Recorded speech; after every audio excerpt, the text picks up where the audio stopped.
To the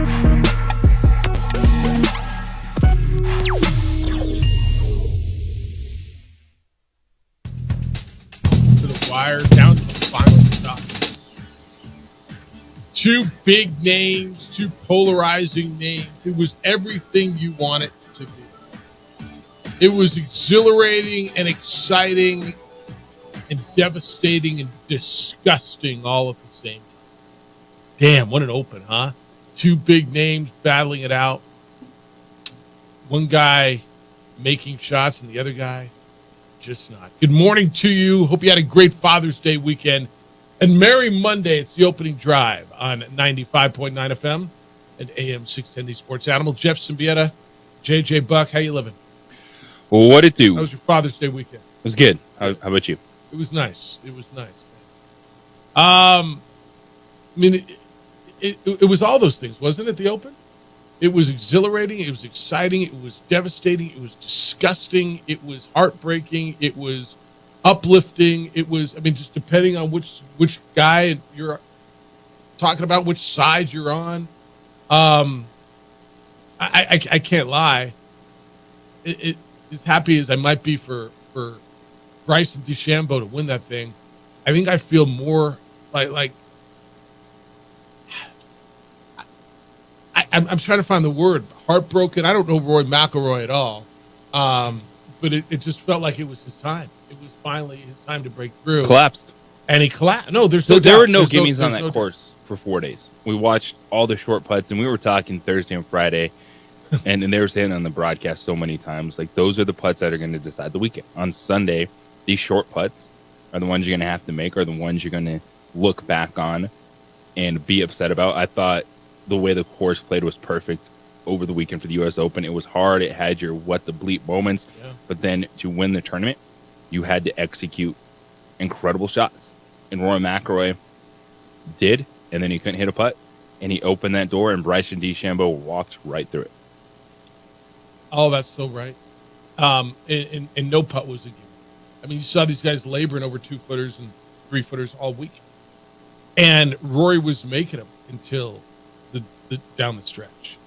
And I hate the word, I hate the word choke. I do. I hate it. But he collapsed coming down the stretch.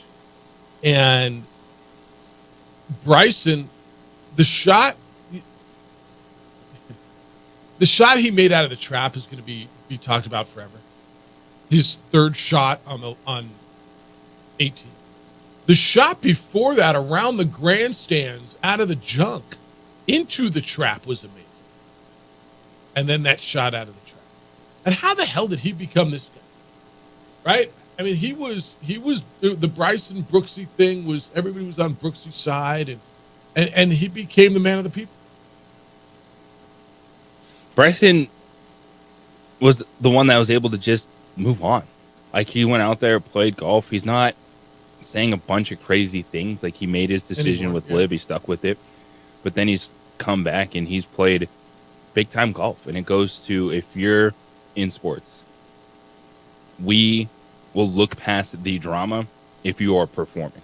It is evident on every level in every game that we talk about. With DeChambeau, going back to just what we've seen this year, that the fans were engaged with him. And I think a lot of it, too, is the telecasts themselves.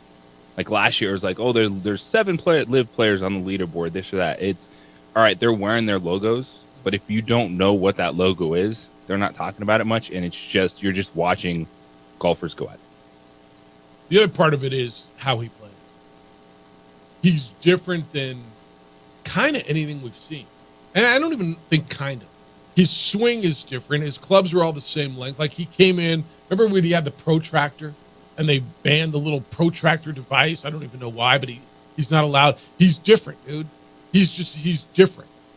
And either you kind of dig the different or you don't, but he's different, and yet he's out there engaging with the galleries like nobody else.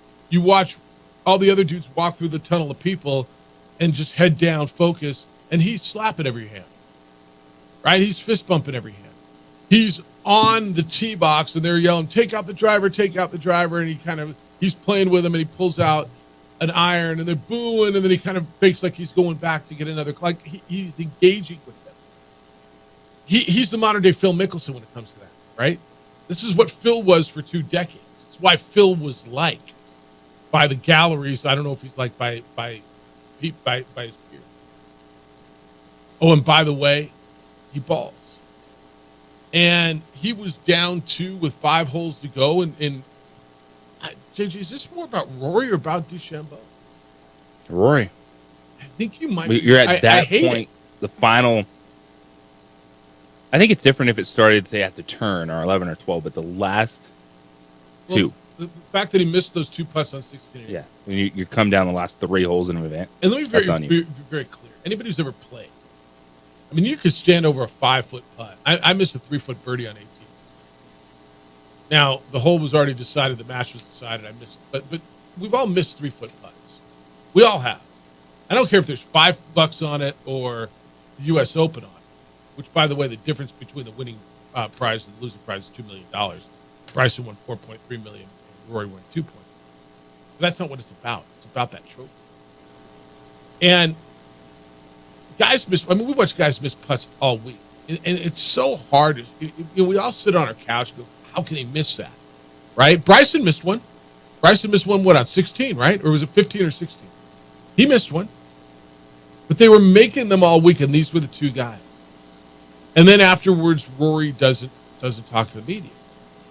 And there's part of me, JJ, that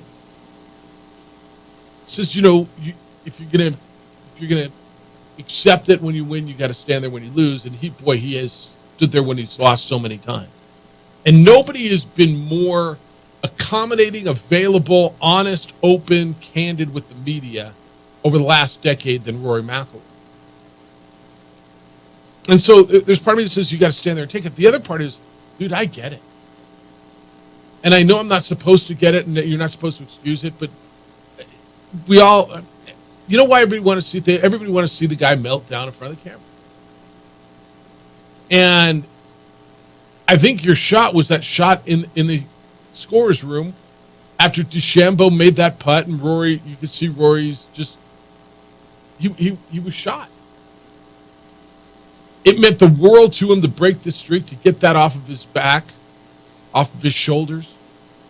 And he knew he let it slip away. And look, I know this doesn't matter too. And I was thinking about this last night. How much do you think everything that's been going on in his personal life then played into it as well? Like everything just piles on you. And he was getting a divorce. And he reconciled with his wife, I guess, last week. And then he goes out and the emotion of this. And by the way, do you think the person who he lost to matters? Like if he would have lost to a PGA guy, would it have been different? But he was so outspoken about Liv, and this is basically Mr. Liv right here. Do you think that made a difference? Because I do. I think for Rory it did. Yeah, that's my point. Yeah, what you're discussing just internally. I don't think that the missed putts were his life. I don't. I think that's just. Yeah, was he thinking about it when? No. But I mean, afterwards, why he went away and why he just took off. And I think he was devastated. Yeah, like it was. You can understand it, but you have to also stay the course of. You got to be there to take it. Yeah. I get both sides of it. I understand why he did it. It was probably as low as he's been in a while. Because he. I don't think he had an answer for why did you collapse, Rory? Because that's the question. It wouldn't have been anything other than what happened. How did you? Was it the pressure?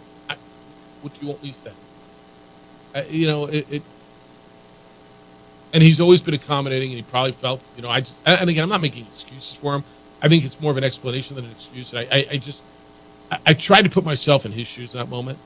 And the last thing I'd want to do, and I get it, that's part of your job, is to open up and because there's a good chance he might have broke down. And I get it, it's a bad look, and he's going to be remembered for this for a long, long time. Remember when Rory sped off in his courtesy Lexus? Yeah, everybody. But man, just think of your lowest moments. You want something as bad as you've ever wanted. You're right there, and you didn't get it, and you know you didn't get it because it was what you did. Because you let it slip away because you didn't come through. I mean, if Rory makes 2 putts, he wins. If Rory makes 1, we're still playing. And, I don't know what guys are going through. You get to point, I just don't need the whole world to see me break down. And I don't know what I'm going to say. And I know you got to be better than that. And he's always been better than that. It's hard for me just to beat the hell out of him. I know everybody else is, and I get why. And if you want to, you can. I'm not sure I can sit here and defend it. I kind of understand. Boy, we got a lot of show for you today. Let's go on a Monday. I want your thoughts. I know you watched it. It was amazing. It was kind of amazing down the stretch, wasn't it? Shot after shot, trouble after trouble. Great shot. I mean, the shot that Rory made on 18 to get in position to have that putt, the 2 shots before that were pretty damn good. So we're going to go through that. 505-246-0610. That's the Sports Animals phone line. The Sports Animal text line. Let's hear from you today. We're going to get into the NBA. Does not have a champion yet. Stanley Cup does not have a champion. Holy smokes. I mean, these 2 series are running so parallel to each other, are they not? Yeah, that felt so much watching that game Friday and Saturday. Just like, they're like, let's just go win this at home. 100%. We're up 3-0. Let's just take the night off and let's go party at home. While the other guys are going, we're not getting swept. We're not getting swept. They let everything on the floor. And we may get 2 blowouts the other way in Game 5 or Games 5. So we'll get into all of that. I certainly want to get into the news that came down on Friday with Lobo great Greg Brown. We got a lot of baseball stuff. Caitlin and Angel together again. We got it all. 505-246-0610. When we come back, if you want to get in more on Rory, let's go. And got to remember the small hero, the small giant, Greg Brown, killed in a car wreck on Friday. It's the opening drive on 95.9 FM and AM 610 Sports Channel. When you have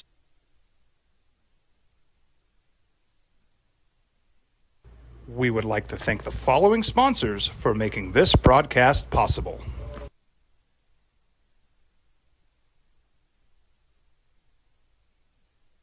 What's going on, Lobo Nation? Ja'Cory Krosky-Mir here. And I'm Devin Dampier. The Lobo football team's going through some changes, but we're here to stay. We'll put in the work on the field and in the weight room, but we'll need your help off the field. 505 Sports Venture is leading the charge in the NIL space. And you can be part of it. Shorty, she better than all my intentions. Locked in, shorty, you got my attention. CEO, baby, I get you the business. Touchdown and pay you a visit. If you're drunk, blasted, intoxicated, ripped, plastered, taint, destroyed, bruh. If you're like this, you shouldn't be driving.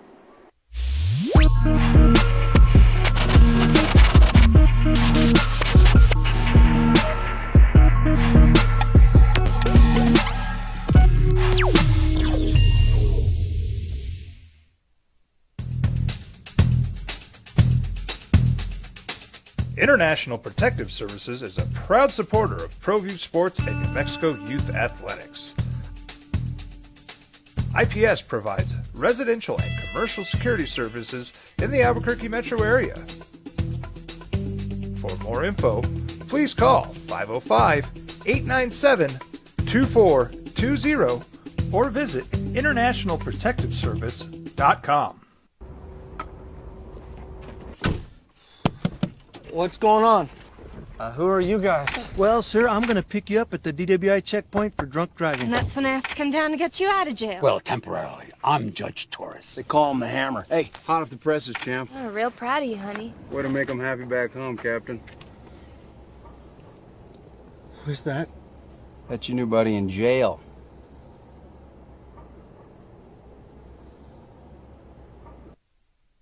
We would like to thank the following sponsors for making this broadcast possible.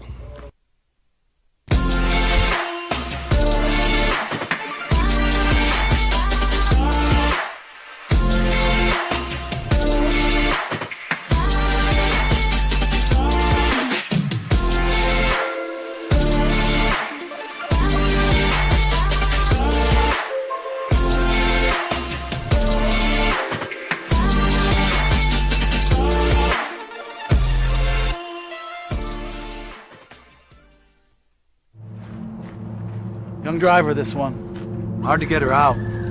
She'd been drinking. This one. Both of them gone. They'd been drinking, and he drove clear off the road. This was my family. Drunk driver hit us. And my wife and our daughter, they didn't make it. Hey, look! It's Dwight Goodman! Boom! This place is hot. Let's see if anyone needs my help. How about I drive you madman home, huh? I got this, Dwight. I'm the designated driver. Boom. Sweet? Does anyone need Dwight's help getting home tonight? No thanks, Romeo. I've got a taxi all lined up. Drive safe, Dwight. Boom! Boom! These days, it's important to know people and businesses you can trust. There's a lot of places where you can buy a vehicle, but there's only a few local dealerships where you'll find honest people who have your best interests in mind. And Fiesta Kia is one of them. We've been helping our neighbors save money and drive dependable cars for years, and we'd love to help you. So I think when we heard the news, I don't know how you guys took this. When my phone started blowing up Friday afternoon, and I got links that Greg Brown had passed away, the former Lobo great, the Albuquerque High star, JJ, that one was like, okay, stop already. It's the opening drive, Jeff Symbieta, JJ Buck. It was the third time in basically a month and a half that a young former Lobo great in basketball passed away. Ruben Douglas, and then Drew Gordon, and now Greg Brown. But this one, and this is not to belittle anything else, JJ, maybe because we'd been hammered over the head, and this was boom, boom, boom, like, stop already. But I mean, the guy that lived in the community, that coached in the community, that played at Albuquerque High, that this is, and he's before my time. Okay, I didn't get here till '96. He led the Lobos to that WAC championship in '94. I knew Greg over the years, and it was impossible not to like him. But there was something about a homegrown little guy, right? A 5'7" guy that could play at that level and do so well. And then it felt like everybody had a connection to a guy who led Albuquerque High to a state title, who played junior college at New Mexico Junior College, and then the WAC championship with the Lobos. It was just like, JJ, this one was like, I stopped and kept looking at it like, this can't keep happening. And I didn't even know how to feel. That one numbed me a bit. There's not a way to explain it. When someone is killed in an accident, you're going to feel that way. Same feeling when Drew Gordon passed away, like in an accident. Yeah. Did we get there's any no details? Way to explain it. Have you heard any details? On which one? On Greg? No. I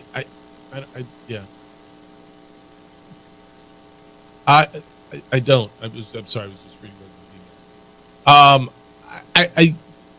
This one hit the community hard, and I know Kenny knew him, and Kenny Thomas will be in tomorrow. We'll talk to Kenny about it. And you have thoughts on Greg Brown, and if you do, and so many of you knew Greg, and I'd love your thoughts. 505-246-0610. Bring him in today, 505-246-0610. Did you know him? Did you ever meet him? I had some interaction with him when he was coaching at Albuquerque High. I did a couple of games, talked with him. I saw him all the time. He was at every home game when Amaya was playing her final season at UNM. And so not only did he have a legacy, but what his daughter was able to do at Cibola, and then come back and have a really good year, her senior at UNM, after overcoming multiple knee injuries at Florida State. They were really a huge part of this community. I was really glad that, when he got into the Alumni Letterman's Association Hall of Honor, this was I must say like 2008, got into the New Mexico Sports Hall of Fame, which he should have. And I know the New Mexico Sports Hall of Fame banquet is coming up on Sunday, Marty Size posted that they're going to dedicate the banquet to Greg's memory. But man, this is Lobo fan. I hate the thoughts and prayers term. I hate it. But thoughts and prayers, because this fan base has gone through a lot, and so many of you have known these players. You know, these are the guys that stuck around for a while, right? I mean, Reuben Douglas transferred in, but it was here for a while. Drew Gordon transferred in, was here for a while. Greg Brown was one of you. You know, he's a Porqueño. He went to Albuquerque High. He raised his family. And not that any of them are ever any good, and there's no ranking.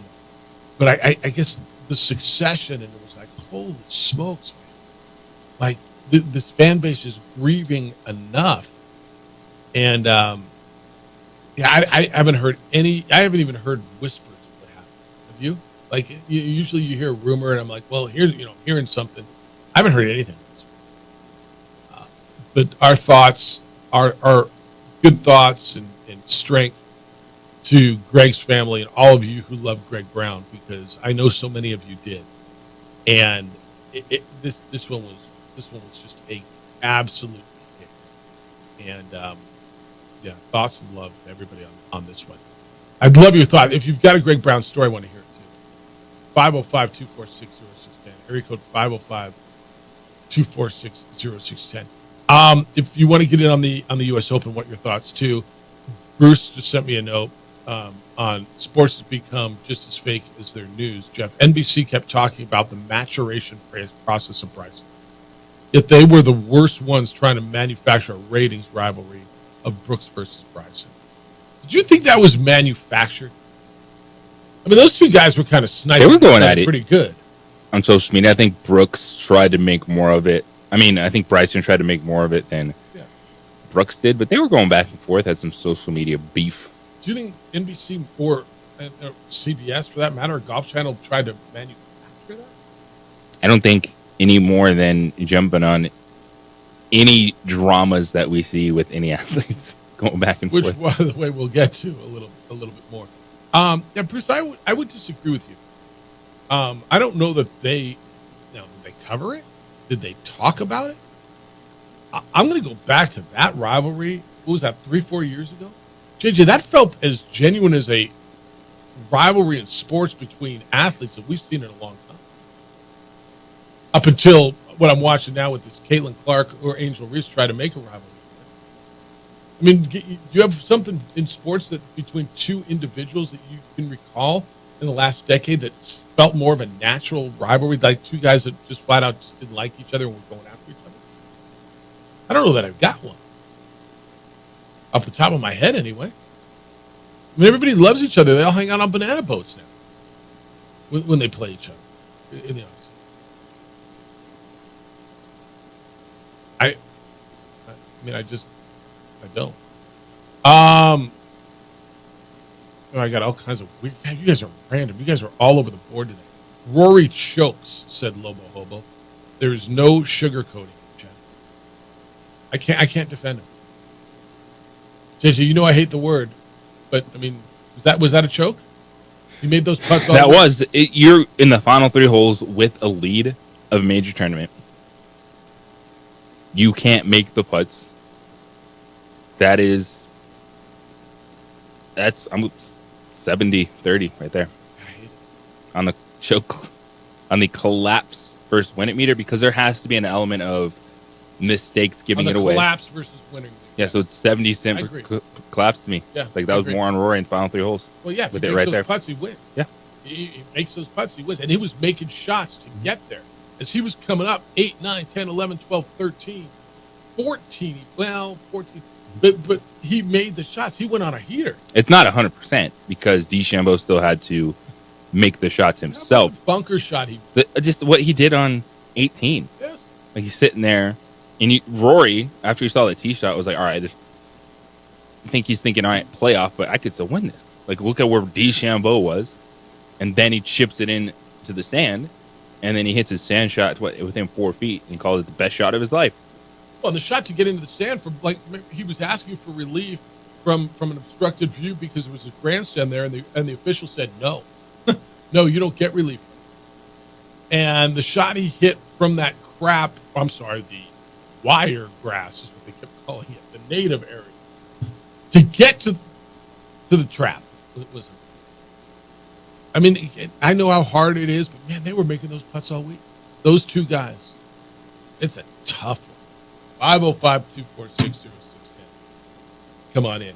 All right, we're going to get through the local stuff, talk about mistakes. United will tell you about mistakes. Isotopes win a series as well. 505-246-0610 on the opening drive on 95.9 FM and AM 610 Sports Center. Clark's Pet Emporium reminds you 85 degrees out.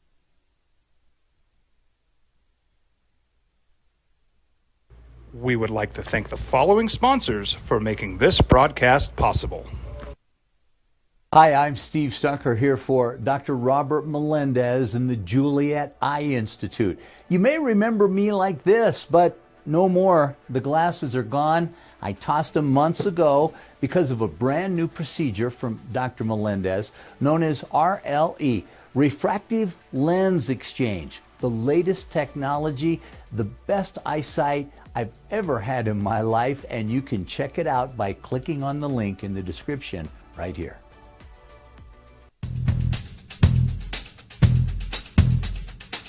International Protective Services is a proud supporter of ProView Sports and New Mexico Youth Athletics.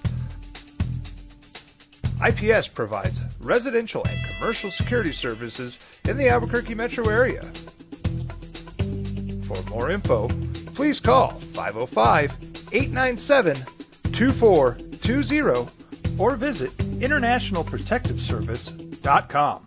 What's going on, Lobo Nation? Ja'Cory Krosky-Mir here. And I'm Devin Dampier. The Lobo football team's going through some changes, but we're here to stay. We'll put in the work on the field and in the weight room, but we'll need your help off the field. 505 Sports Venture is leading the charge in the NIL space.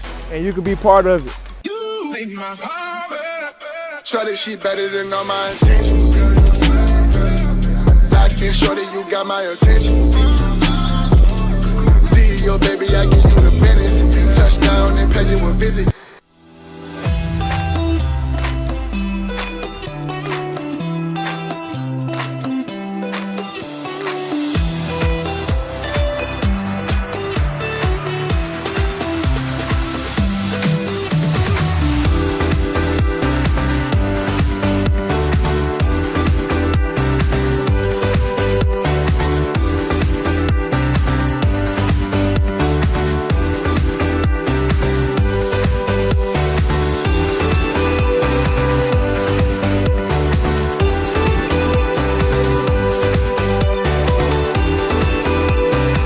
Teenagers love a party, especially during prom and graduation season. Often, alcohol is involved. Some parents think that hosting a party with alcohol in their home will keep the kids safe, but it's wrong and it's illegal. As a parent, to allow your teenagers' underage friends to consume alcohol on your property is a felony. Parents who host lose the most. Don't be a party to teenage drinking. This is a program of the Drug Free Action Alliance. For more information, go to burnco.gov/do-not-host.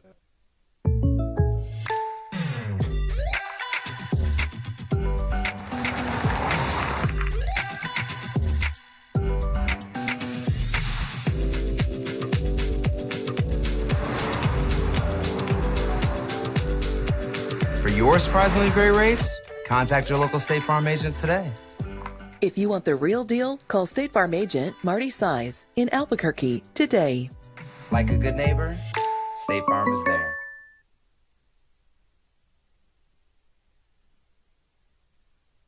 Don't sacrifice quality and flavor when you're in a hurry. Golden Pride offers ribs, fried chicken, red and green chili breakfast burritos, and Frontier sweet rolls. 4 great locations, or visit us online at goldenprideabq.com. Golden Pride Barbecue Chicken and Ribs are proud supporters of ProView Sports.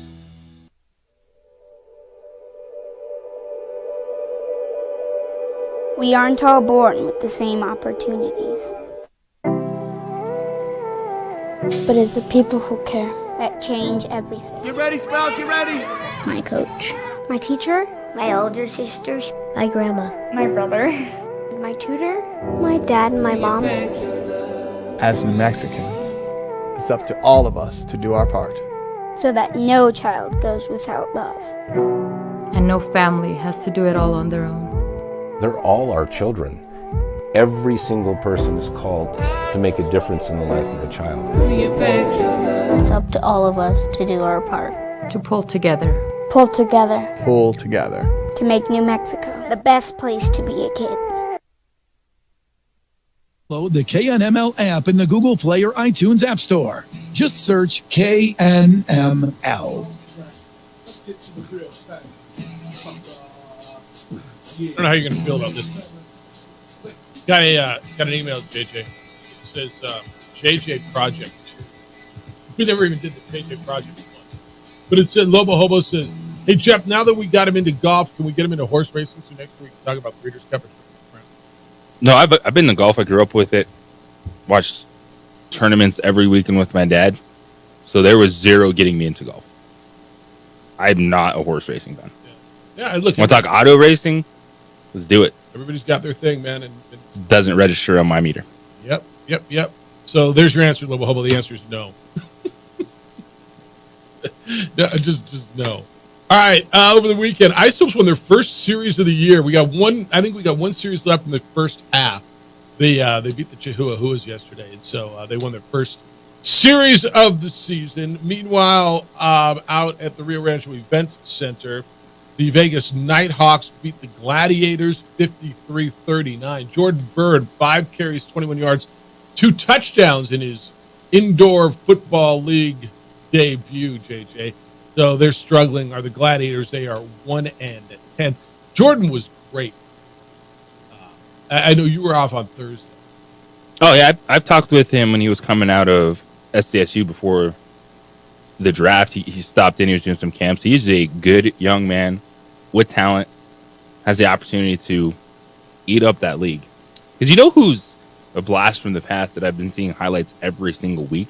Donovan Porter? No, he's not playing. Oh, he's not. No. I mean, I just... Elijah Lilly. Really? Is tearing up the IFL in San Diego. Like, I just see kick return touchdowns or touchdowns every week from the former Lobo. Is there a way, I know you weren't here Thursday, Bob was, and somebody asked me, they were asking for the grammar pod. We never got stuff up from Thursday when Bob was in. Is there a way to get some of that up? I can put it up, yeah. I did get a request for that. I'm like, yeah, that's going to be an issue on that. So we'll work on that stuff. And if you get a chance to listen to Jordan, Jordan was great, and he talked about his degrees, JJ, and I asked him, what is it you want to do after football, and he talked about all these different things. He wants to get into some sort of training, but they were down 24-6, never recovered since Boca. They fallen 1-10. So, and then United was on the road in Memphis. Kind of crazy first goal. So the goaltender, Alex Tambaki, I guess the ball went out. It never went out over the end line, and so he played it, and he sent it over to Taylor Maples. Maples thought the ball went out of bounds, so he picked it up to place it for a kick, and got called for a handball in the box. So I didn't see it. I was reading about it. I'm like picturing it in my mind. I've never seen anything like that. Yeah, it's total just lack of awareness of the moment. Thinking something happened and it didn't. Thinking the ball went out of bounds. Oh, that's out. Nope. The goaltender, because there was no pressure, right? It was a total pressure-free situation, and he thought the ball went out over the end line, and it didn't. And the goaltender kind of casually kicked it over to him because there was no pressure, and he thought he was just here, kind of kicking it so you could place it for a free kick. And penalty converted for Memphis. And it was the correct call, right? There was no argument on this. You can't pick up a live ball and play. Can't pick up a live ball and play. Right. And so they lose. They got an 87th minute goal by Greg Hurst, but they never got the equalizer, and they lose on the road 2-1 in Memphis. I can't tell you, and first of all, I'm not going to pretend I watch a whole lot of soccer, but I can't pretend I've ever seen anything like that, except for maybe in youth soccer. Usually it happens when there's a miscommunication and there's a pass from a defender to a keeper who picks it up, because you can't pick it up as a keeper if it's not played by the other team, an attacker or the other team.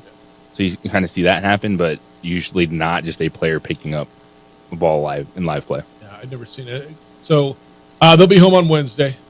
They've got a international friendly against FC Juarez at the ball pitch. And so that should be fun. You get these friendlies are always a good time, and you see an interesting crowd and different jerseys there, the whole thing. But still, I mean, they're terrific. United is terrific. That's just bizarre to give one away like that. I don't know that I've ever seen anything like that. So that's what you had locally, and then you had one other big piece of news, and this is local high school football. La Cueva's tackle Mark Handy is going to go play football. So they got two guys that are heading up to the Big Ten that are going to have to learn about winter. You got Posa's going to Wisconsin, and then Mark Handy is going to go up to Minnesota. So their big three have all decided where they're going to go, and big three, 6'5", 310 pounds. He took an official visit up there, play for PJ Fleck. He's a 3-star prospect, and had a lot of interest. I mean, everywhere from Baylor to TCU to Arizona to Cal to Utah, and he put it out over the weekend. He's committed, can't wait to be a Gopher, and he's going to go up there. So if you're a parka salesman, La Cueva High School might be the place to stop by. Okay, come by my place. Come by my place, by the way, too. We'll probably buy one. But it was his only Big Ten offer. He got a lot of Big 12 offers. But he said it was great. It was like the location, the academic. Wyman are just built different in the Big Ten. It's That's now nationwide. Mason Post is going to Wisconsin, and Cam Dyer, their quarterback. So they're all back this year, right? Yeah, they're all seniors to be. Are we playing this season, or are we just giving them the trophy? I'm kidding. It's going to be a lot of fun to watch. That's a hell of a football team, right? That's a hell of a football team. Look at this guy. As we sit here on June 17th, it's going to be 97 degrees. But yeah, it's a hell of a football team. So that's the local stuff, and really good local stuff for them. It's actually really, really 505-246-0610, 888-922-0610. And if you want to get in on, again, I want your thoughts on the Open and where you come out on that. Was it victory? Was it comeback or collapse? JJ says 70-30 collapse. I might even go 75-25, 80-20. I mean, honestly. And I dig me some Rory. I felt for Rory. I mean, I just got dude, he missed the putts. Sick. Yeah. Like, you want to be a major champion? Yeah. You make those putts. You have to make them. Because you're up. You've gotten yourself to that point. You've battled that course. You beat it to that moment. Yeah. We're not talking about a 20-footer for par. I mean, and look, those aren't easy. They're not easy. But winning isn't easy. And that's why he didn't win. Oh, look, I felt sick. Because who made that last putt that mattered the most from 4 feet was Bryson DeChambeau. He almost made the one on 17 coming up the hill that just slid by. I mean, he was making like Bryson's a damn machine, and the whole calculus in his head. I mean, do you hear him talking to his caddy? So he gets down in that little crouch with the thing, and then he's like, "Well, it's 15 feet," and like he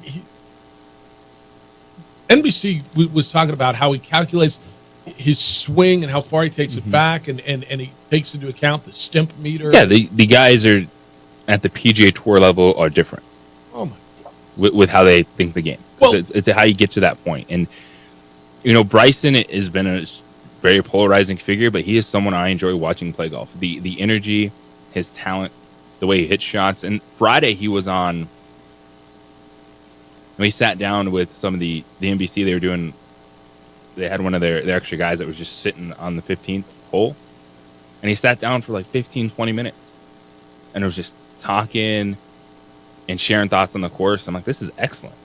Like, he was telling, I mean, you got to hit it left here because you go right, it's going to be a long day. Like, I'm all in on the Bryson DeChambeau. I've turned, and I just didn't like it. I thought he was just cocky, smarter than you, smartest guy in the room guy. Did you see, he went on with, so Johnson Wagner on the Golf Channel, they were doing live from the Open, and they went down into the bunker, and Johnson Wagner was kind of showing where the shot was, right? And it was live on Golf Channel, and so they went out and it's dark out there, and Wagner was trying to show you, he's their one of their guys trying to show you how tough the shot was. And Bryson came out. By the way, in the dark, Johnson Wagner put it within 2 feet. Like, maybe that damn shot wasn't so hard. But the crazy part is Bryson came out with the trophy while they were live on TV and came out with him, and they gave him a mic, and that's who he's become. It's one of the craziest personality transformations. That's not the right way. Reputation transformation since A-Rod. To me. And it, is again, this is all just the person we watch play golf on TV. Right. We don't and know. He might be a jerk. He's enjoyable watching him play golf, the interaction, the energy, how he reacts to the crowds. And he stepped up in a gigantic way in majors this season. And there's still another one. Because you look at some of the other guys that have gone to live, they're playing what, like, have you heard of Dustin Johnson since he went to live? He hasn't made a cut in a major, I want to say 5 in a row. Koepka hasn't been good. Been good. And you just assume it's a major, he's going to show up in a big way. You do. Sergio hasn't been anywhere. Mickelson's fallen off the planet. Sergio's been better than I thought, at least making cuts and being there. Rahm was injured, so Rahm that's was an asterisk. and I expect him to, and he just went there. But since he's went there, he's kind of, you're right. And Bryson's the guy, he's just different, though. He's just different. And the force he puts into hitting a freaking golf ball, the violence. I mean, it's something. All right, 505-246-0610. When we come back, what the hell happened in the NBA final, dude? Like, what did we watch? Was that 122-84, the team that had been getting beat the whole time? And is that sustainable? Or is it end tonight? It's the opening drive on 95.9 FM and AM 610, the Sports Animal. This report is sponsored by...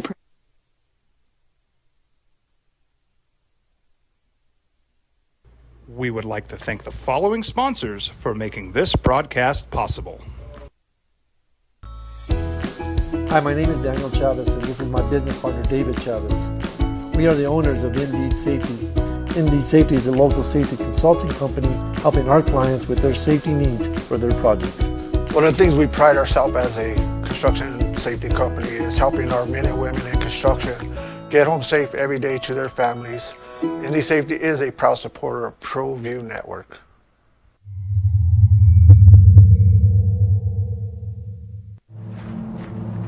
Young driver, this one. Hard to get her out. She'd been drinking. This one. Both of them gone. They'd been drinking, and he drove clear off the road. This was my family. Drunk driver hit us. And my wife and our daughter, they didn't make it.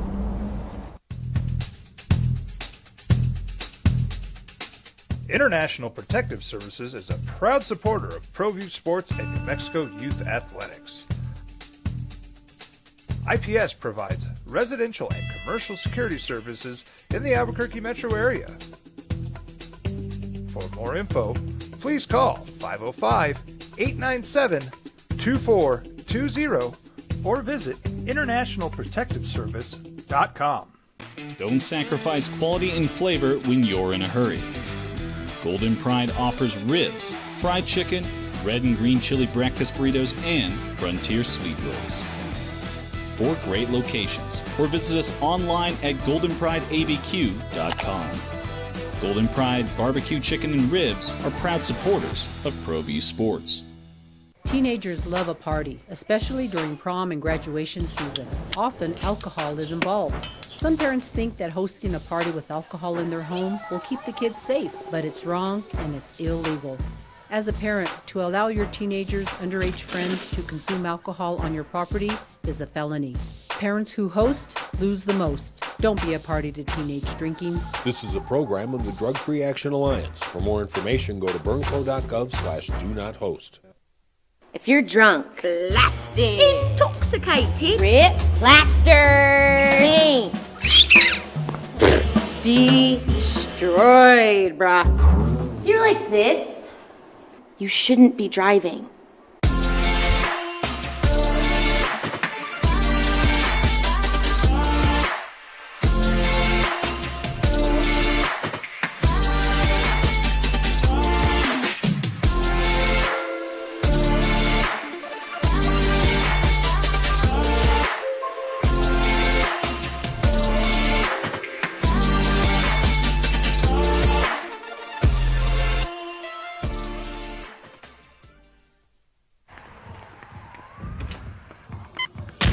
These are more than just the sounds of a safe place to go after school. These are the sounds of interest being ignited and of mentors making an impact. At Boys and Girls Clubs, we don't do just one thing. We do whatever it takes to meet the needs of every kid who comes through those doors. Because whatever it takes is what it takes to build great futures. Great futures start here. Hi, I'm Steve Stucker here for Dr. Robert Melendez and the Juliet Eye Institute. You may remember me like this, but no more. The glasses are gone. I tossed them months ago because of a brand new procedure from Dr. Melendez known as RLE, Refractive Lens Exchange. The latest technology, the best eyesight I've ever had in my life, and you can check it out by clicking on the link in the description right here. We would like to thank the following sponsors for making this broadcast possible.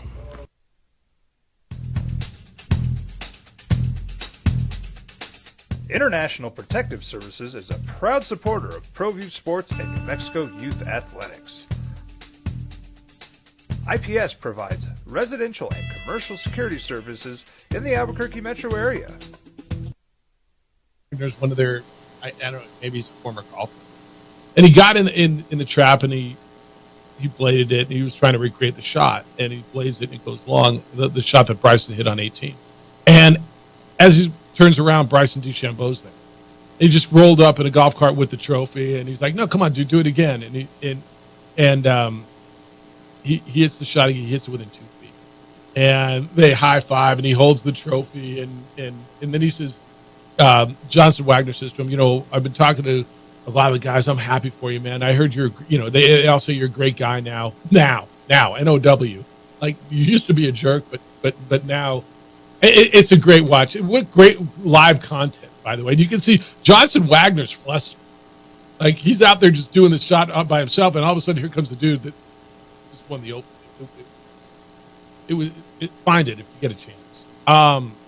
Gopher says, now that Bryson won a major, this is a great question, JJ. Are the casual/fringe fans more likely to watch Live Nashville this week? My answer is no. No. Yeah. Because you still have to really search it out. It's on CW, right? But yeah. No one turns on the CW. Nobody. I tried. Yeah. I'm right there with you. It's something.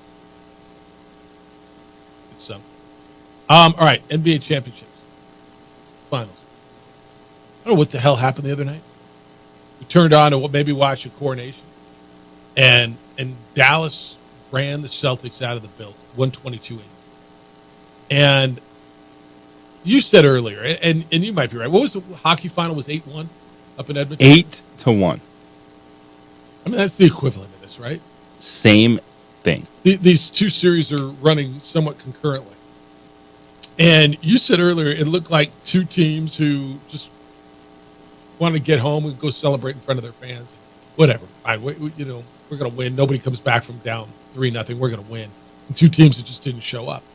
Dallas was unbelievable in this. They made shots. Maybe you're right, man. Maybe the incentive. I've got that theory. The most desperate team wins in the Mountain West when they're relatively close teams. I don't know that was this or not, but holy smokes! I think there was a lot of, from both Florida and Boston, that the other team was going to quit. Being up 3-0, the way the Celtics have won those games, Yeah. all the noise around Kyrie Irving, Luka Doncic coming off that game where he fouls out, not on the floor, for the final few minutes of the fourth quarter, that it was just going to happen. And they got blitzed early, and then they said, well, we'll win this at home then. Yeah. By the way, Luka never played the fourth quarter, right? So those of you, because I think everybody was betting the over that bet him, and he came in under because he didn't play. People were pissed. But they were great. And then in the rout, Irving's personal 13-game losing streak to the Celtics, by the way, which I didn't even realize, ended. That goes back to when he was with the Nets and they got swept in the first round of the Eastern Conference playoffs in 2022. But Kyrie's been interesting. And he said in hindsight, he should have shown more respect to the Celtics history, going back to when he was traded to Boston back in 2017. He said he wished he would have made an effort to establish relationships with some of the players from the Celtics, record-tying 17 NBA championships, instead of expecting them to reach out to him. Quote, you have to show your respect here. I think that's what I struggled with initially, was figuring out how I'm going to be a great player here while winning championships and also leading a team and selflessly joining the Celtics organization or the cult that they have here. That's what they expect you to do as a player. They expect you to seamlessly buy into the Celtics pride and buy into everything Celtics. And if you don't, then you'll be outed. I'm one of the people that's on the outs. And then he laughed. He said, I'm perfectly fine with that, what I mean. I did it to myself. They don't welcome me with a warm embrace, end quote. So interesting.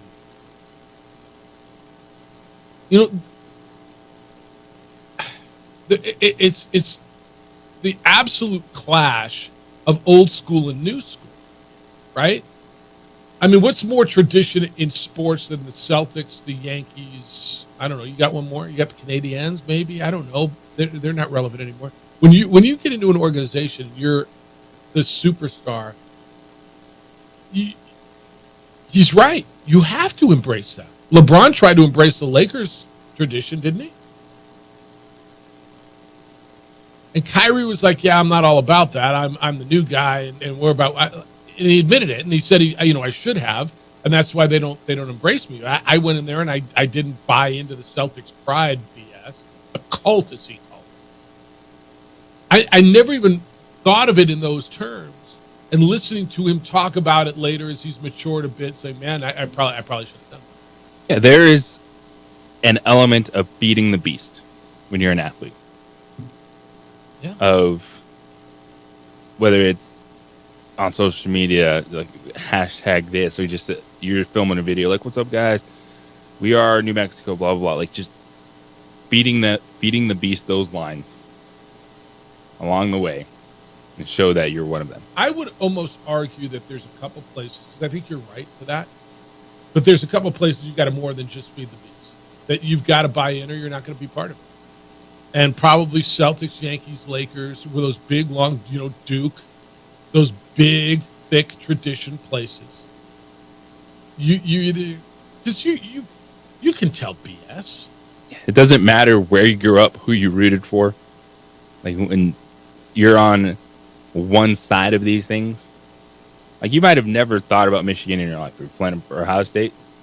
You've hated them since you were born. You would beat the beast. Right? And you join the Celtics, you've got to embrace Russell and Havlicek and Kuzi, even though you'll never meet these guys. Right? You got to embrace JoJo White and Larry Bird and Kevin McHale and all those guys. Parrish, Dennis Johnson, only by DJ. You got Johnny Most. And what he's saying is, I just never did that.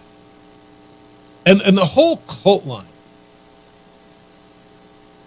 I'm going to be a great player here while winning championships and also leading a team and selflessly joining the Celtics organization or the cult that they have here. I don't know, man. Is that a cult? Is that maybe? I mean, I define cult.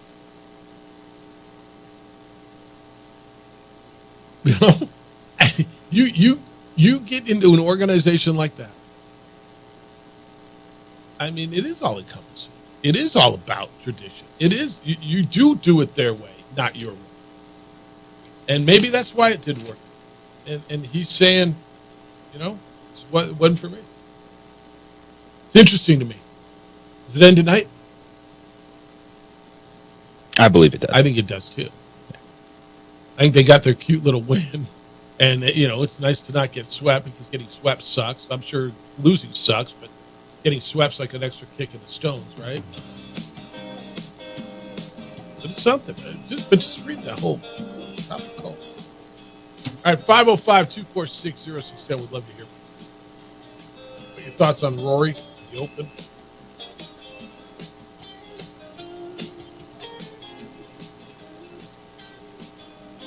It's the opening drive. Jeff Sabieta, JJ Buck. Glad you're with us on 95.9 FM 610.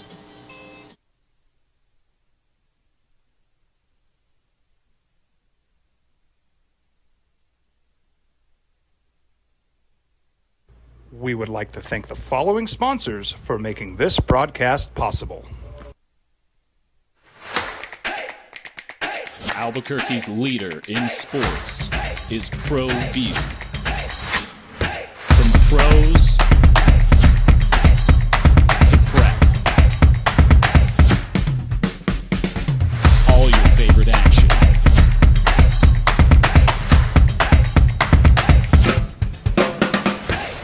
All your favorite talk shows.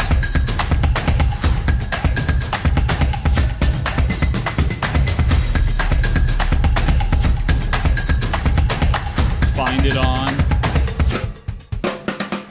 ProView Networks. What's going on, Lobo Nation? Ja'Cory Krosky-Miller here. And I'm Devin Dampier. The Lobo football team is going through some changes, but we're here to stay. We'll put in the work on the field and in the weight room, but we'll need your help off the field. 505 Sports Venture is leading the charge in the NIL space. And you can be part of it. You make my heart better. Try this shit better than all my intentions. Like it, shorty, you got my attention. CEO, baby, I get you the business. Touchdown and pay you a visit. These are more than just the sounds of a safe place to go after school. These are the sounds of interest being ignited and of mentors making an impact. At Boys and Girls Clubs, we don't do just one thing. We do whatever it takes to meet the needs of every kid who comes through those doors. Because whatever it takes is what it takes to build great futures. Great futures start here.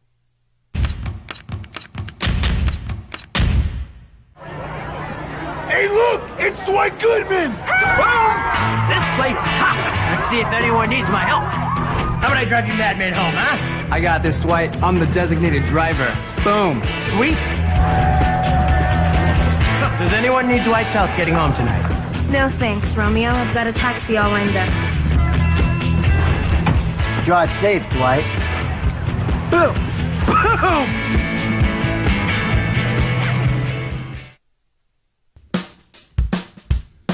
Well, I'm going to the frontier, walk up to the cashier, order up a root beer and a number one. Cover it with green stuff, one scoop is not enough. Find a booth is real tough, back by the Duke. Meet my family, meet my friends in the quirkiest restaurant I have ever been. All of Albuquerque's favorite spot, it's the Frontier Restaurant. The Frontier Restaurant is a proud supporter of ProView Networks. Don't sacrifice quality and flavor when you're in a hurry. Golden Pride offers ribs, fried chicken, red and green chili breakfast burritos, and Frontier sweet rolls.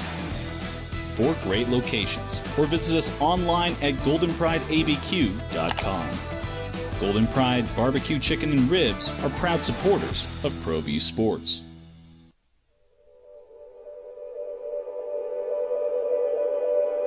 We aren't all born with the same opportunities. But it's the people who care that change everything. Get ready, Sprout, get ready! My coach. My teacher. My older sisters. My grandma. My brother. My tutor.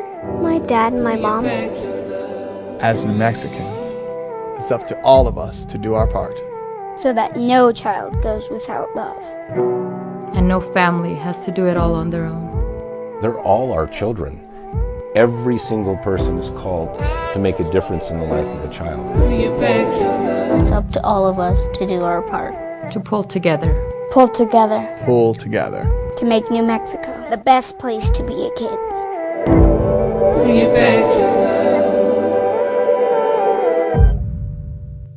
Teenagers love a party. Now, voted the best sports show in New Mexico for 5 years running. It's the OD in the AM with 3-time New Mexico Sportscaster of the Year, Jeff Symbieta and JJ Buck. Well, what a weekend it was. The weekend to watch the U.S. Open go down to the wire. Watched the NBA Finals continue, the NHL Stanley Cup Final. It's the opening drive. Jeff Symbieta, JJ Buck. Glad you're with us. 505-246-0610. Go ahead and tell me. Who do you got on one? Rudy. All right. And then all the tragedy that we experienced on Friday when we heard about the passing of Greg Brown. We can get into all that. There's a lot of NFL stuff to do as we fight through the summer. Rudy, good morning. You're on the Sports Animal. How you doing? Doing good. So bear with me. This might get a little dicey, but, you know, when I heard Greg Brown passed away, that really just got me pretty upset. I knew Greg really well, and his coming out party was down in Las Cruces against New Mexico State. And I'll never forget that because Frank Willis was the barber for the team. They all decided to shave their heads. And it was the craziest thing to watch him come out there. And Greg just took New Mexico State apart. And that started him on a brilliant career. You know, when he scored the 42 points against UTEP, I've never seen Don Haskins like that after the game. Because he was really proud of his defense. And for somebody to light him up for 42 points, he just couldn't believe it. And Greg scores 33 against BYU, and the Reed boys say, well, he's not going to score 33 points against us up there. And they were right. He scored 35 to help New Mexico win the WAC championship. He made 6 pressure-packed free throws that I'll never forget. So he was something else. Yep. And the fact that he was a local guy, that he was so involved in the community. And I think a lot of people, this is my Steph Curry thought.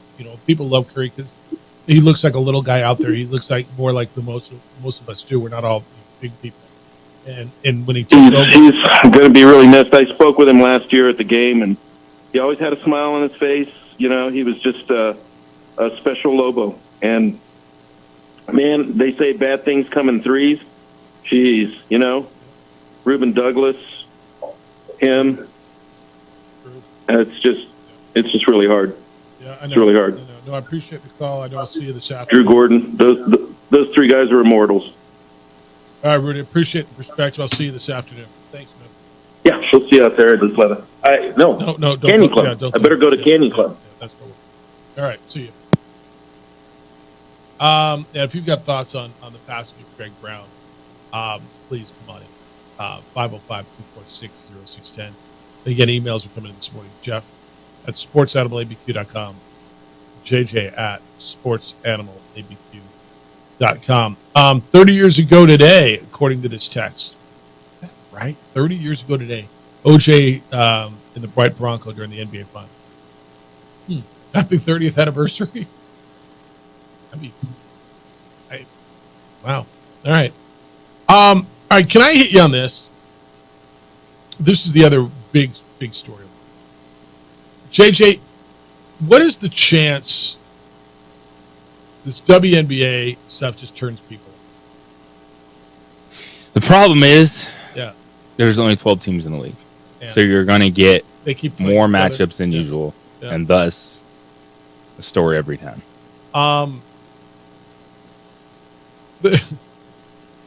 I am so over the politicizing race baiting on both sides. The everything is about Caitlin Clark and who hates her and what kind of special whistle she gets, and what about the other ladies, and then hard foul. Is it a hard foul? What should it be? You saw the Angel Reese shot on Angel or on Caitlin Clark over the weekend. It was a foul to the head. She was assessed a flagrant foul. Can I tell you from the basketball side what I think, and I'd love your thoughts on it. I thought it was a hard foul. I thought it was a basketball play. I know what people think it's not. I understand the history between these two, and the irony. It's not even irony. The whole piece. It's not lost. Caitlin went to the basket. I do believe Angel looked like she was making a basketball play, hit her in the head, knocked her down. They reviewed it as they would in the NBA, as they would in the WNBA. I think they properly ruled it a flagrant one, and you play on. After the game, Caitlin Clark said it's a basketball play. It happens. It's hard. You just go do it. And after the game, Angel Reese said it's a basketball play. Y'all are going to play it about 20 times before Monday. Some people just get a special whistle. Angel's got to stop. Yeah, she's the one that's making this work. She's just got to stop. Like, that's anytime you hit a basketball player in the head, they can upgrade it to a flagrant foul. And they do it in the NBA. And we've seen that so many times. And guess what? That happens all the time in basketball. That's right. You go for a block shot attempt and you whack someone in the head. And I don't have a problem. And it's not special treatment. It's not, they're just doing it for this person. It's you hit someone in the head when they're going to the basket. More times than not, they're going to look at that play and give you a flagrant foul. More times than not, every time. That right there, that's the definition of what a flagrant one is, isn't it? Yeah, but more times than not, because it's not 100% of the time. Okay. But in sport, when they're like, wait, let's look at this. Yeah, you whack someone in the head. This is no big deal. Caitlin Clark got a special. You or me go to the bucket and get hit in the head, and they replay it, and it's a flagrant one. We go shoot. It's just got to stop. Well, and some people get a special whistle. And then Stephen A. Smith went on his rant on that went rampant on Friday. And, just how this white girl is getting what nobody else could get and whatever. I'm not telling you race relations are perfect where they should be. And we got a long way to go. We do. We absolutely 100%. JJ, she's not the first white star that's come into this league. She's the first person in this league that's accelerated it to this level. Sabrina Ionescu is Caucasian, is she not? Sue Bird, Brianna Stewart. Run down the list. So why is it is it just sexy? I with all due respect, dude, they're about ready to lose me completely. I just don't. They've lost you. What's that? I think they've already lost you. Yeah, you're so late when anytime these stories, because it's the only headlines. Like right. To hear the disgust in your voice. You're like, I don't want to talk about this. Well, but you have to. But okay, is that wrong that I feel that way? No, why would it be wrong? You ask the question and there's the answer. Yeah. And I think a lot of people feel that way. Like, you just want to, like, we can't just sit here and be like, well, it's WNBA. We can't talk about their drama and then talk about all the other drama. But there's elements to it. Like, there's got to be something to back it up. And the WNBA doesn't have enough cachet to where you'll embrace the drama and you're excited to watch it. Because people are not excited to watch it. This is the first time they're getting numbers like this. This is the first time they're getting people in it to the arena. So there's got to be more than just Caitlin Clark versus Angel Reese drama, which is just all being factual about Angel Reese now. And it's not even an enjoyable rivalry at this moment in time. It's just a bitter post-game rant all the time from Angel Reese. You and I feel the same way on this thing. And you're right. It's interesting. We will accept and talk about other sports drama, although we'd get sick of it. I mean, Aaron Rodgers, right? Why do we put up with that? Why? Why? Well, we love football, first of all. And it's, I don't know, is it really all that interesting? Is it? I mean, so Aaron Rodgers isn't there. He might be somewhere, wherever he might be. Whatever, wherever he's going to be. Lakers drama, Cowboys drama. This seems so, and I guess all drama's inorganic, right? I mean, it's all manufactured to some respect.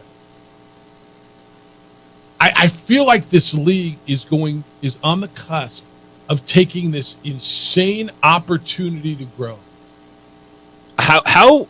Because I've been trying to figure out what. Because if there wasn't, say, the drama, would we be talking about anything? Yes. I'm like, so everyone says they're fumbling the bag. Okay, they didn't put her on the U.S. Olympic team. Okay. Understand that. But what would be better for the WNBA? Do they tell Angel Reese to stop talking?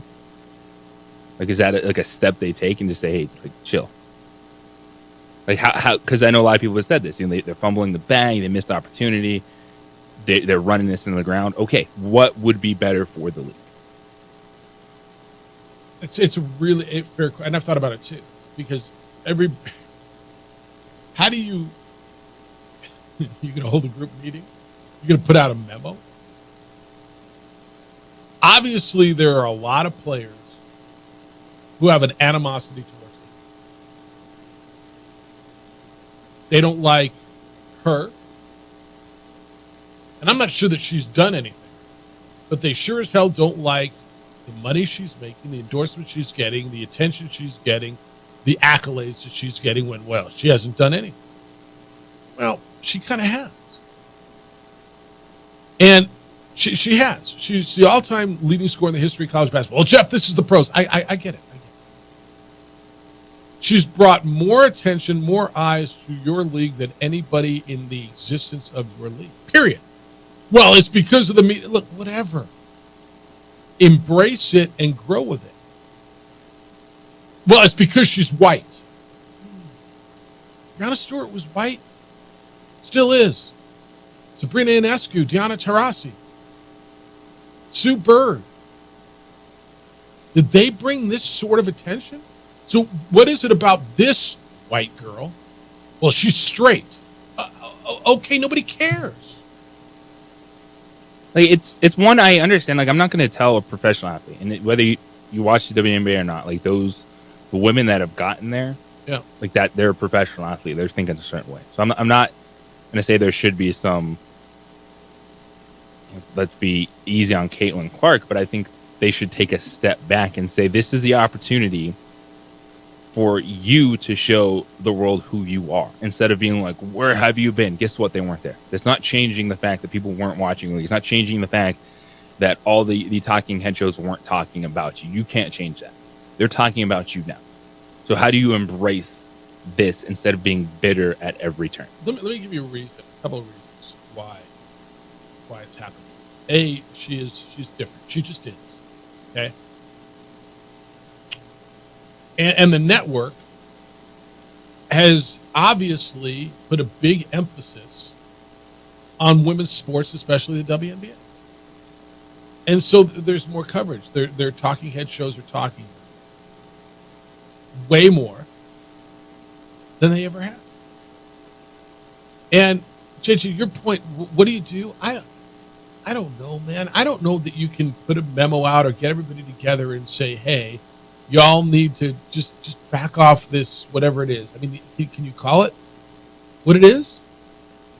Can you go to them and say it's a racial thing, or it's I don't know. But I'm on these text chains and people are like, did I watch 2 minutes? I can't watch. Okay, it's not your thing. And there's a lot of people it wasn't your thing, and people were like for me, honestly, I started, okay, I'll watch, man. All right, it's decent basketball. I don't. Well, it's also like, what you're getting in women's athletics. It's not, they're not done. Like decent basketball, yeah. Like, well, if you're out on women's sports, you're going to be out forever. It's good basketball. You're right. It's good basketball. But I'm so to the point of I'm just so over the story. It's just, and every day it's another head. Every time she plays, somebody else pushed her. So what, man? I'll bet everybody else is getting shoved too. Angel Reese get shoved. Yeah. And by the way, it happens to a lot of rookies and a lot of sports. I get it. Now, look, the foul to the head was flagrant. And, it was officiated and adjudicated properly. I agree, and I think you can though if you're the WNBA. Have the whatever communications person talk to Chicago and be like, all right, like this is such a bad look for our league and your team. Like I think you can do that. Sure. Because when you talk about for the Shield or how you present yourself, like you can't complain about everything like there's an axe to grind because it makes the league look bad. When you're saying that we are blatantly officiating games in favor of Clayton Clark, you can address that. What if somebody in the NBA said some people get a special whistle? And they say that. They would get fined, right? Yeah. And so I think the WNBA can handle it that way. I don't think you need a league-wide memo because I think it'd probably make it worse. Like, okay, all right, guys, let's... well, somebody needs to explain the game to Angel Reese, dude. That's not a special whistle. Let me show you 45 clips of people getting hit in the head. And if you got hit in the head, you'd expect to be a flagrant foul called 100%. On you. So I think Angel Reese specifically can be addressed because you can't talk about officiating that way in any league and get away with it. 505-246-0610. I'm interested in where y'all are. Were you buying in? Are you buying in? Are you in? Are you out? Do you care? Or is this just a summer story, man? Well, yes, it is a summer story. It's a summer league. It may just be a summer story, right? Where it's not going to be a fall story. It's not a spring story. They don't play or a winter. Well, they leak into September, right? Like this is why the WNBA plays in the summer. Yeah. All right. 505-246-0610. It really interested in where you are with that. When we come back, Dodger fan, this is a bad bet. Oh, actually, it's a good bet with a bad break. It's the opening drive on 95.9 FM, an AM 610 Sports Animal.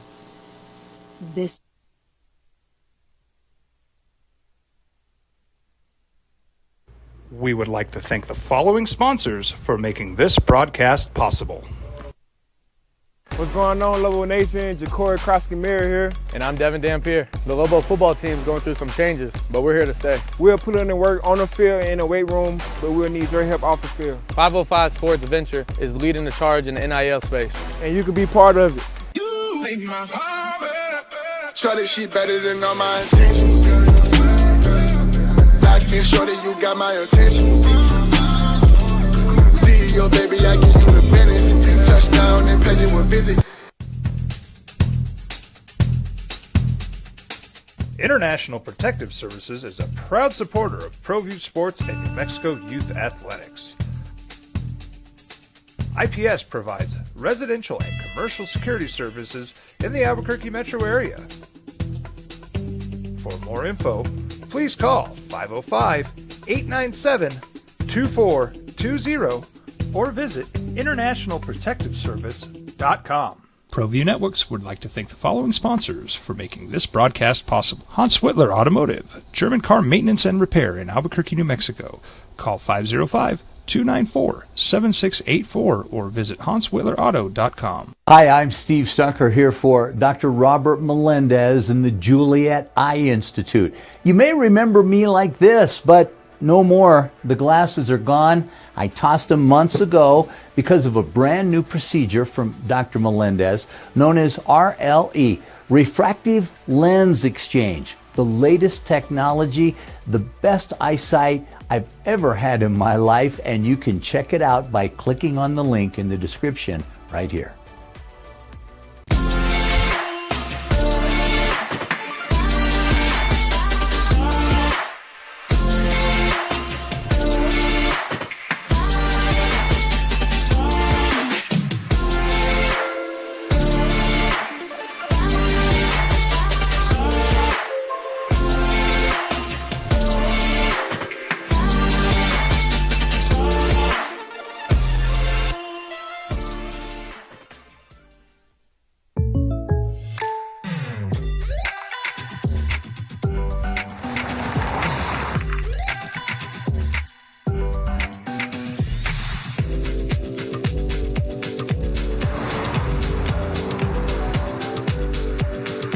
For surprisingly great rates, contact your local State Farm agent today. If you want the real deal, call State Farm agent Marty Size in Albuquerque today. Like a good neighbor, State Farm is there.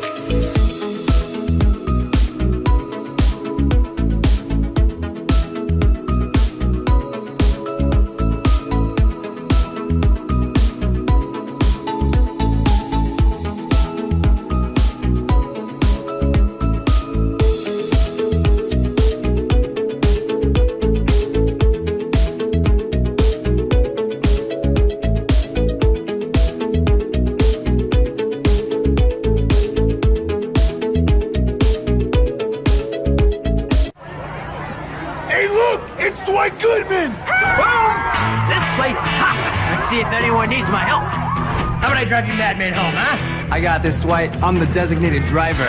Boom. Sweet. Does anyone need Dwight's help getting home tonight? No thanks, Romeo. I've got a taxi all lined up. Drive safe, Dwight. Boom. Boom.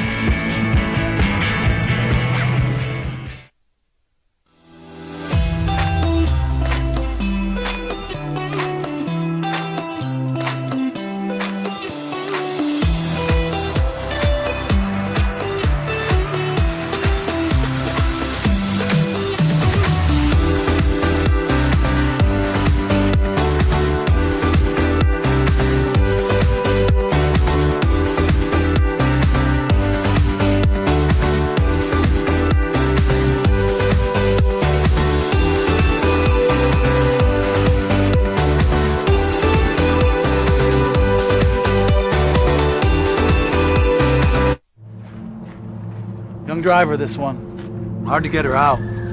She'd been drinking. This one. Both of them gone. They'd been drinking, and he drove clear off the road. This was my family. Drunk driver hit us. And my wife and our daughter, they didn't make it. Wow. 496? Perfect from putts inside of 3 feet.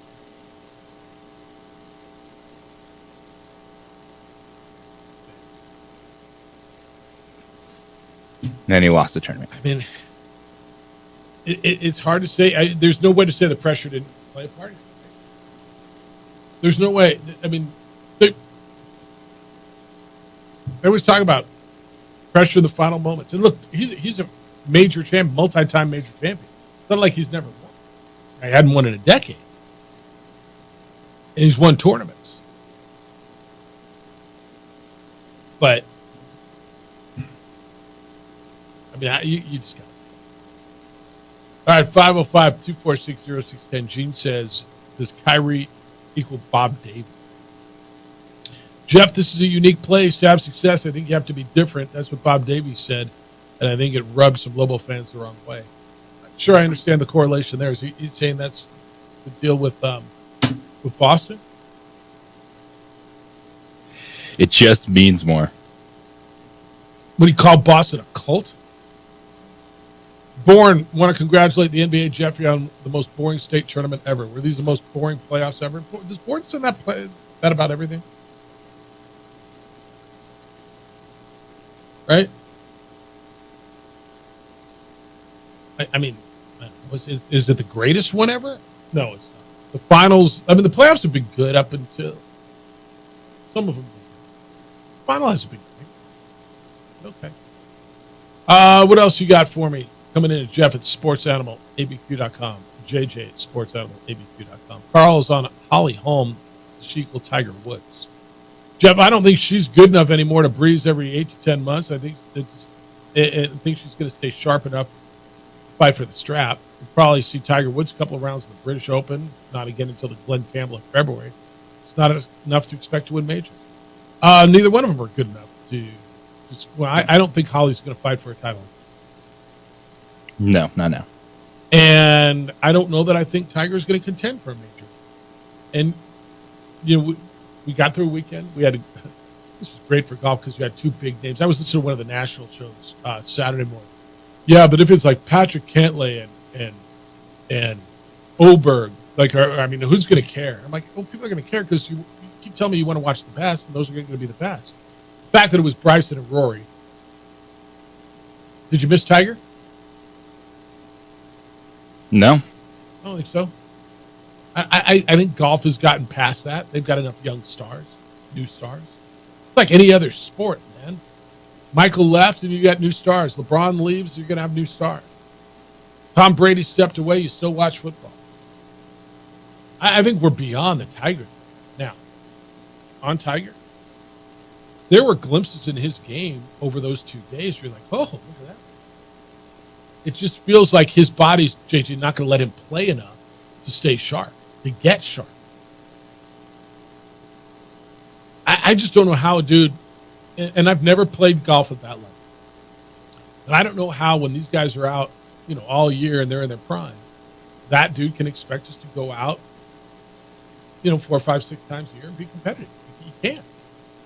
Not against these young studs who are in their prime. It's so much when we talk about Tiger Woods. It's age and his body and this or that. Because I also watched Phil Mickelson have a terrible weekend. Missed the cut. So even if Tiger Woods I think Tiger Woods is one of those dudes that if he was completely healthy, it would be different, but he's not. So I think we all have pretty much adjusted our Tiger Woods expectations. All right, 505-246-0610 International Protective Service has taken security to a whole new level, like literally a whole new level. For 18 years, IPS has offered standing guards for 24-hour patrols to protect homes and businesses in Albuquerque. Recently in Santa Fe they've launched, but now IPS Global Aviation is using a fleet of drones with high-definition cameras and analytics software to exceed security expectations. So with drones, IPS can monitor your next event or track emergency response. They'll follow criminal activity. You can't see that as well from the ground. And the drones include thermal imaging, so IPS can help with eyes in the sky during wildfire season. It's unmatched ability to watch. On the ground, IPS continues to use highly trained armed officers to watch the home or businesses. That means so much to you. They install cameras. They monitor those cameras around the clock. That deters criminal activity around your property. They even offer personal bodyguards if there's a threat to your safety. So if you've got a safety issue, IPS has you covered. Call IPS at 505-897-2420 or visit ipsglobal.com. IPS is passionate about making Albuquerque a better and a safer place to live and work. This report is brought to you by Sandia Area Federal Credit Union.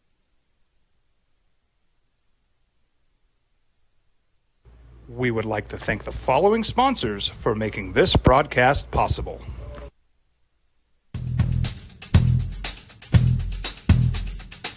International Protective Services is a proud supporter of ProView Sports and New Mexico Youth Athletics. IPS provides residential and commercial security services in the Albuquerque metro area. For more info, please call 505-897-2420 or visit internationalprotectiveservice.com. I was born in New Mexico. I grew up on these streets. I got in trouble here, and I fought my way back in boot camp. I love New Mexico, especially the people. Now I'm using my training, tenacity, and energy to fight for you. I'm Adam Oki, lawyer, fighter, and New Mexican.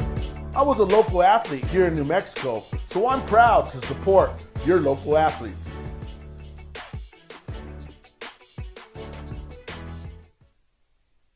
We would like to thank the following sponsors for making this broadcast possible.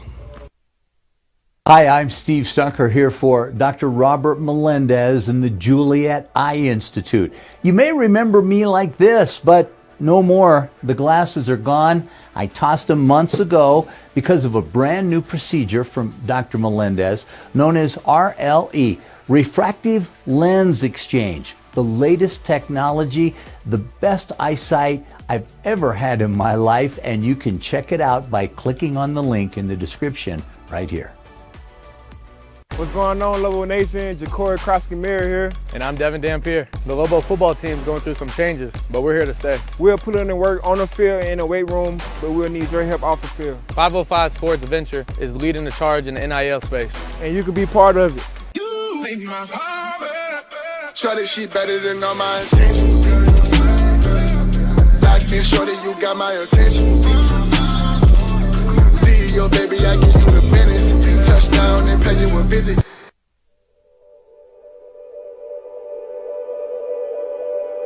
We aren't all born with the same opportunities.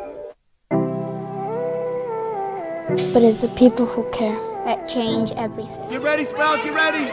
My coach, my teacher, my older sisters, my grandma, my brother, my tutor, my dad, and my mom. As New Mexicans, it's up to all of us to do our part. So that no child goes without love. and no family has to do it all on their own. They're all our children. Every single person is called to make a difference in the life of a child. It's up to all of us to do our part. To pull together. Pull together. Pull together. To make New Mexico the best place to be a kid.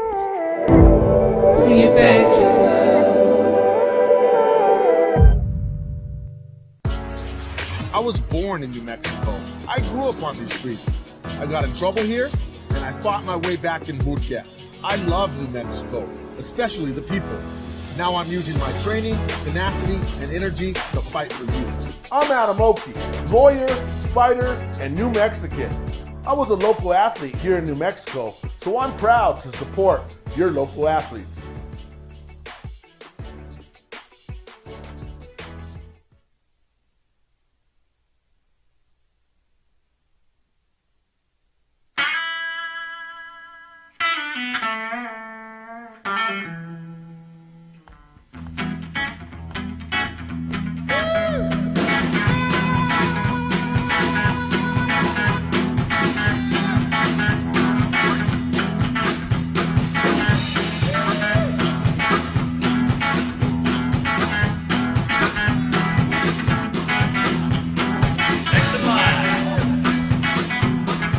Rudy's is a proud supporter of ProView Networks.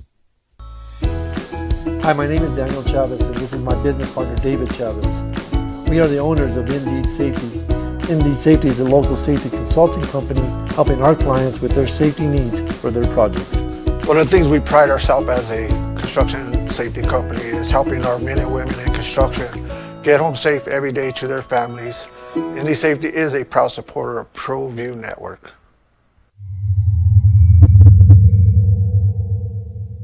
Hi, I'm Steve Stucker here for Dr. Robert Melendez and the Juliet Eye Institute. You may remember me like this, but no more. The glasses are gone. I tossed them months ago because of a brand new procedure from Dr. Melendez known as RLE, Refractive Lens Exchange. The latest technology, the best eyesight I've ever had in my life, and you can check it out by clicking on the link in the description right here. Young driver, this one. Hard to get her out. She'd been drinking. This one. Both of them gone. They'd been drinking, and he drove clear off the road. This was my family. Drunk driver hit us. And my wife and our daughter, they didn't make it. Don't sacrifice quality and flavor when you're in a hurry. Golden Pride offers ribs, fried chicken, red and green chili breakfast burritos, and Frontier Sweet Rolls. 4 great locations, or visit us online at goldenprideabq.com. Golden Pride Barbecue Chicken and Ribs are proud supporters of ProView Sports. Well, I'm going to the frontier, walking to the cashier, order up a root beer and a number 1. Cover it with green stuff, 1 scoop is not enough. Find a booth is real tough, back by the Duke. Meet my family, meet my friends in the quirkiest restaurant I have ever been. All of Albuquerque's favorite spot, it's the Frontier Restaurant. The Frontier Restaurant is a proud supporter of ProView Networks.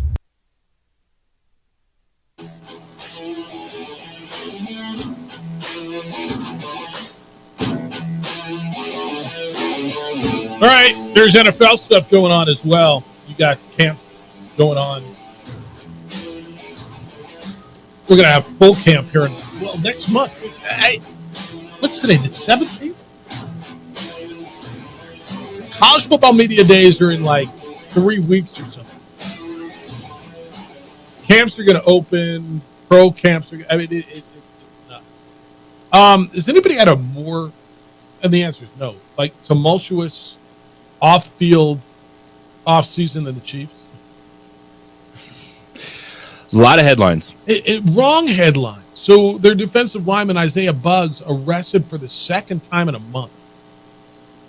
booked on domestic violence burglary charge in Alabama. He was released on Sunday. It was Tuscaloosa County. Chief said they were aware of it. He turned himself in after he was charged with the 2 misdemeanor counts of second-degree animal cruelty back in Tuscaloosa earlier. 2 dogs under his care. It was a pit bull and a Rottweiler mix were found to be neglected. His agent has alleged that his client is a victim. This was that whole subversive campaign to force the closure of his hookah lounge. Remember we went through this whole thing? Which is, if that's true, by the way, I want to know that whole story. I want to know how they're trying to get him to close down his hookah lounge, and so they're going after him for dog abuse. But they've had the Rashi Rice thing. It's been going on. So that they're dealing with that. At some point, they're going to be happy just to get back and play football. Over the weekend, T. Higgins signed his franchise tag. So I thought this was a big deal that kind of flew under the radar a little bit. T. Higgins signing his franchise tag, to me, gives them 2 stud receivers. The window is now for Cincinnati, isn't it? No, with these 2 receivers. Well, yeah, but the window is as long as Joe Burrow's healthy. So it hasn't opened yet. In some regards, it was open, then it was shut, and now it's starting to open back up again. I think it's a big deal. He'll earn $21.8 million this season. Now they can still work on a long-term deal. He and the Bengals can still negotiate a long-term contract for another month. Seems pretty unlikely, but they're set now offensively. So I thought that was a big signing over the weekend. I'll get to this. And then the Rams. I didn't know the Rams wanted Brock Bowers. Yes, very interesting. Some of the post-draft stuff that's come out. Hit on that a little bit because I mean they leaned all the way into these scenarios on this, and it sounds like that's really where they want to go. And the Raiders got it. Yeah, so they during the draft they tried to trade up to 10 with the New York Jets, but then the Jets flipped to 11. Minnesota went up to 10, got McCarthy. Right. But even while they were talking with the Jets, Sean McVay was on the phone with Kevin O'Connell.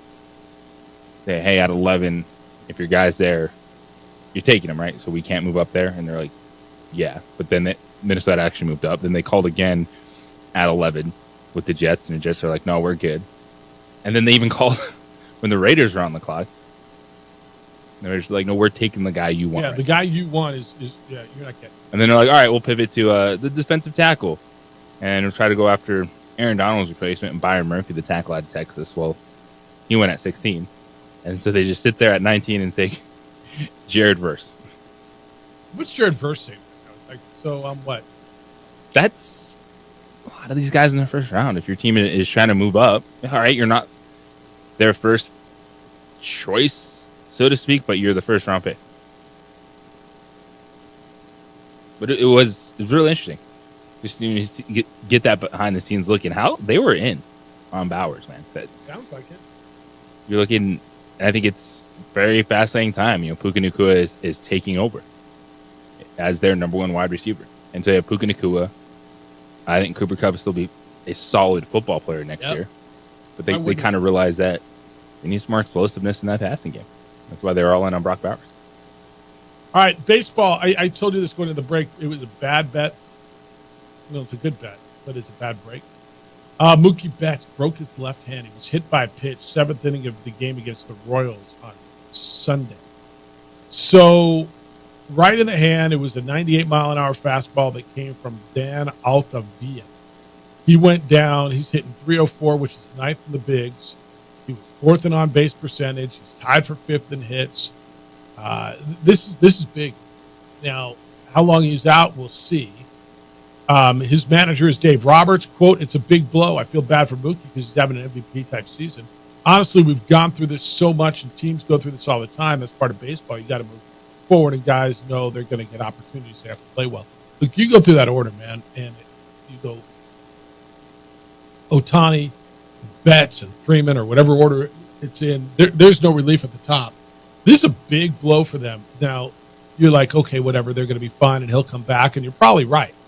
I mean, the Dodgers are going to make the playoffs. The Dodgers are probably going to win that division. The Dodgers are 8 games up in that division now. Dodgers have the second best record in the National League behind the Phillies. And so it's woes me, but damn, dude, this guy who's having a hell of a season breaks his hand. I think that's a big deal. It is, because there's got to believe like around 8 weeks. That's 2 months. Nice when you have, Shohei Ohtani, Freddie Freeman to lean on and still be the anchors in the middle of your lineup.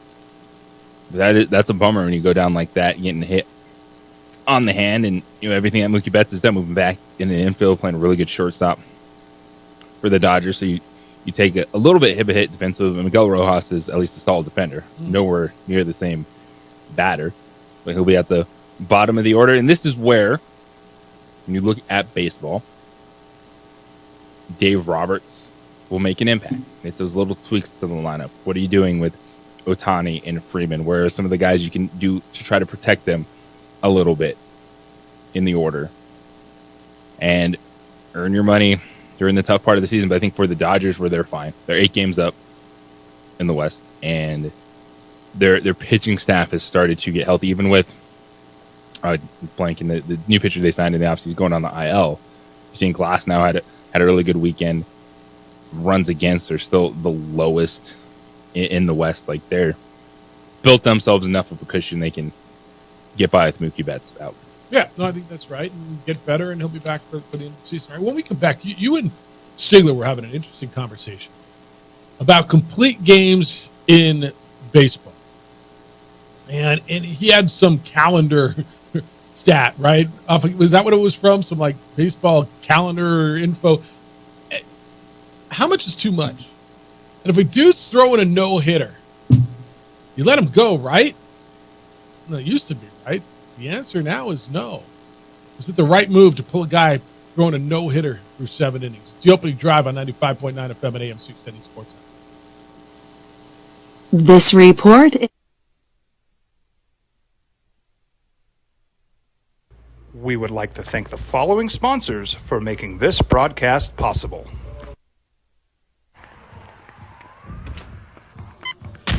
These are more than just the sounds of a safe place to go after school. These are the sounds of interest being ignited and of mentors making an impact. At Boys and Girls Clubs, we don't do just one thing. We do whatever it takes to meet the needs of every kid who comes through those doors.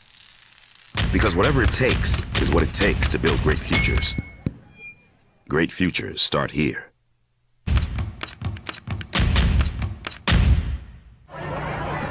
Hey, look! It's Dwight Goodman! Boom! This place is hot. Let's see if anyone needs my help. How about I drive you madman home, huh? I got this, Dwight. I'm the designated driver. Boom. Sweet? Does anyone need Dwight's help getting home tonight? No thanks, Romeo. I've got a taxi all lined up. Drive safe, Dwight. Boom! Boom!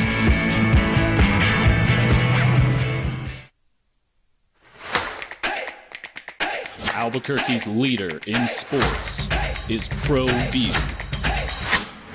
From pros to prep, all your favorite action.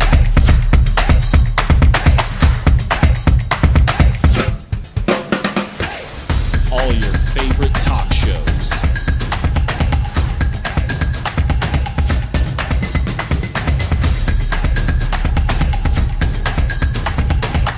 Find it on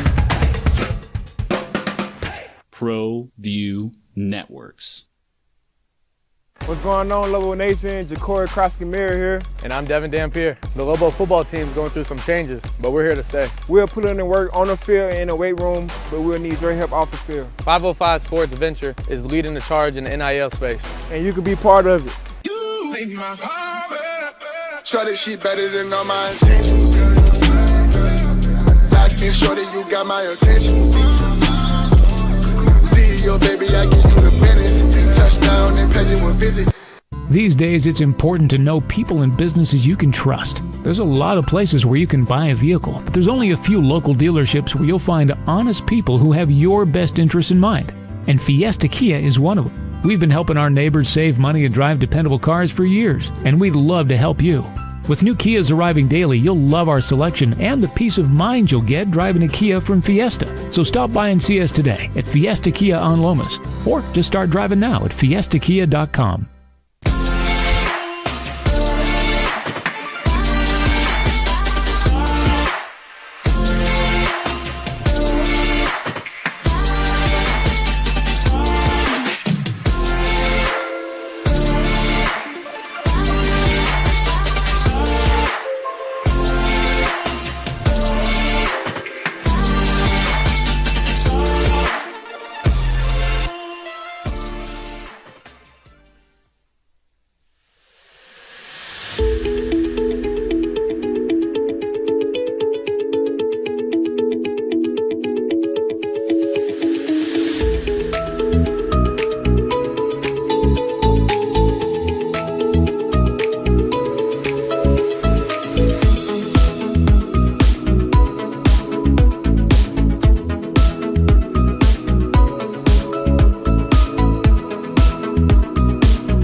Albuquerque's leader in sports is ProView. From pros to prep, all your favorite action.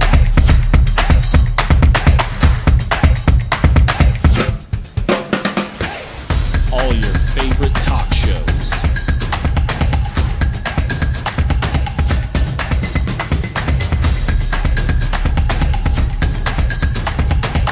Find it on ProView Networks.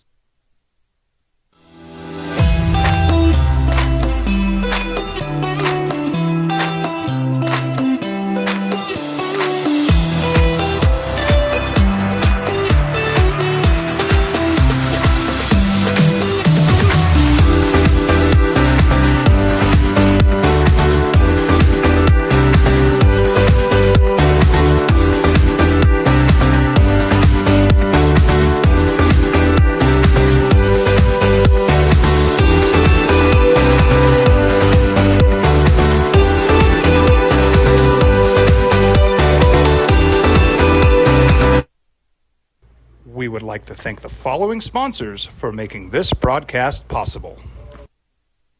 What's going on, Lobo Nation? Ja'Cory Cross-Camara here. And I'm Devin Dampier. The Lobo football team is going through some changes, but we're here to stay. We'll put in the work on the field and in the weight room, but we'll need your help off the field. 505 Sports Venture is leading the charge in the NIL space.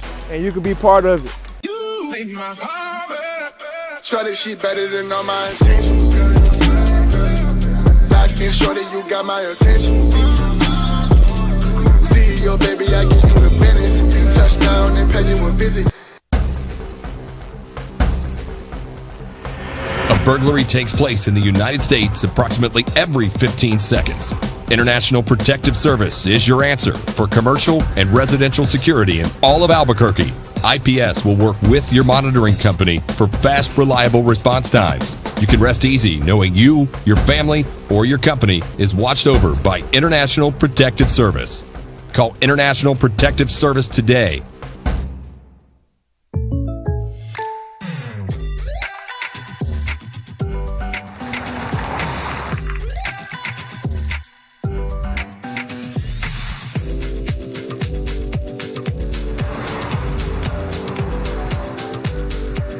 For your surprisingly great rates, contact your local State Farm agent today.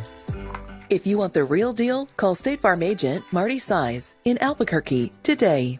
Like a good neighbor, State Farm is there. Don't sacrifice quality and flavor when you're in a hurry. Golden Pride offers ribs, fried chicken, red and green chili breakfast burritos, and front. Who was pulled after throwing a hitless ball for 7 innings. Yep. You know, that's why I don't watch baseball anymore. Because when I see something like that, and I guess that's the norm now, it's basically almost sacrilegious to me that you've got a guy on the mound who is throwing a no-hitter and is 6 outs away, essentially, from completing that game, and they take him out. They take him off the mound. I can't understand it. I guess if a guy is pitching a perfect game and goes through, I don't know, 21 batters or something like that, or 24 batters, and you pull him, I guess that just means that we won't have the perfect game. Well, what's y'all's opinion on that? I'm curious. Yeah, I hate it. And I'm with you. And this is a guy, Ronel Blanco, who threw the only no-hitter in the majors this season. And so he had an opportunity to throw a second one. I know. And I just don't understand it. And again, things like increasing the size of the bases. I mean, what is happening to what used to be America's pastime? They're softening up now. Anytime you don't even find a guy who can throw 9 innings anymore. I've relegated myself to the fact that essentially I will never see a 300-game winner ever again. You never will. No, you never will. JJ, what was the number of total complete games in the majors this year that you and Stigler were talking about? Remember? It was so few. We were talking Gaylord Perry and two of the guys we were talking about, Jim Palmer and Catfish Hunter, each threw 25 complete games in a year back in 75. And now, where recovery is better, medicine is better, workout's better, guys can't throw 6 innings. And like you guys were saying, JJ, they just throw so much harder and so much torque on the elbow. And that's the concern? It's not the concern. It's the I fact. guess. I mean, look at the IL. But again, for the fan, it's disheartening to see that, you won't have the opportunity to see records set anymore. Like I say, anytime a pitcher got close to 300 wins, okay, that was a milestone. Not going to happen. I don't even know who is closest now to getting 300 wins because I'll never see that again. Anyway, thanks for taking my call, fellas. I'm out. And you're not going to see it. You're just not. The pitcher active win leader, you're not getting close. It's Justin Verlander with 260. And you're just not getting there. So the story is Ronel Blanco, the Houston Astros pitcher who has the only no-hitter of the year, was throwing hitless baseball through 7 innings against the Tigers. And Joe Espada, the manager, pulled him. Quote from Espada, I told him I'm proud I am of what he's doing. This is a guy who came out of nowhere and he continues to perform at a high level. He's really picked this team up through injuries. And he goes out there and he does things we need him doing. He had thrown 94 pitches, 64 strikes. Tied a season best with 8 strikeouts. He said, I was just attacking the strike zone. Brian Presley came in to start the 8th. He gave up the Tigers' first hit, a 2-out single. And they won the game. He's the second pitcher in franchise history to have 2 starts with at least 7 hitless innings in the same season. Framber Valdez was the other one. Where are you on this? Guy 90, what's the number? I guess at 94 pitches and you're in the 7th inning, if you have a pitch limit of 100, 110, whatever the number is, as a manager, do you just say, look, man, I know you're not going to finish. You're not going to be able to get to the finish line. I know you're throwing a no-hitter, but I'm doing this for your own good, right? Because like what you said, your point's not wrong, JJ. You said facts. It's not just that's the theory. It's facts. Look at the IL. The game has changed. Yeah. I would have let him continue. He's at 94. Yeah. But what's the feeling number? good in a groove? What's the number? I don't think that necessarily there's a specific number, but you can't have dudes throwing 130, 140 pitches. It doesn't work.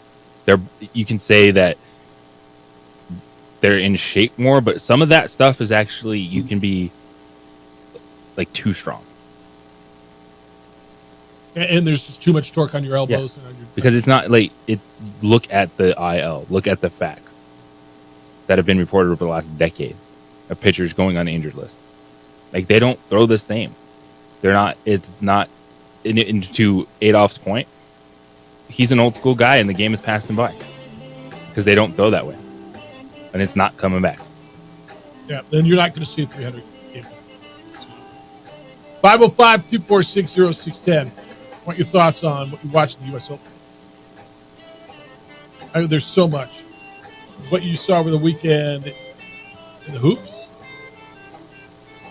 Would you have pulled a pitcher throwing a no-hitter in the big leagues? His chance to throw a second no-hitter this season. The seventh inning. It's the opening drive on 95.9 FM and AM 610, the Sports Channel.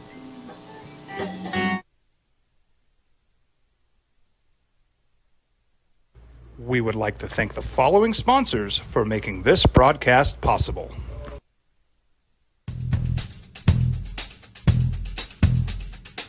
International Protective Services is a proud supporter of ProView Sports and New Mexico Youth Athletics. IPS provides residential and commercial security services in the Albuquerque metro area. For more info, please call 505-897-2420 or visit internationalprotectiveservice.com. What's going on, Lobo Nation? Ja'Cory Krosky-Miller here, and I'm Devin Dampier. The Lobo football team is going through some changes, but we're here to stay. We'll put in the work on the field and in the weight room, but we'll need your help off the field. 505 Sports Venture is leading the charge in the NIL space, and you can be part of it. Shorty, she better than all my intentions. Locked in, shorty, you got my attention. CEO, baby, I get you the business. Touchdown and pay you a visit. I was born in New Mexico. I grew up on these streets. I got in trouble here, and I fought my way back in boot camp. I love New Mexico, especially the people. Now I'm using my training, tenacity, and energy to fight for you. I'm Adam Oki, lawyer, fighter, and New Mexican. I was a local athlete here in New Mexico, so I'm proud to support your local athletes.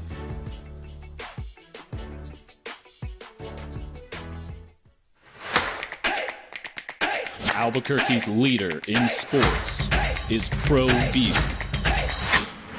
From pros to prep, all your favorite action.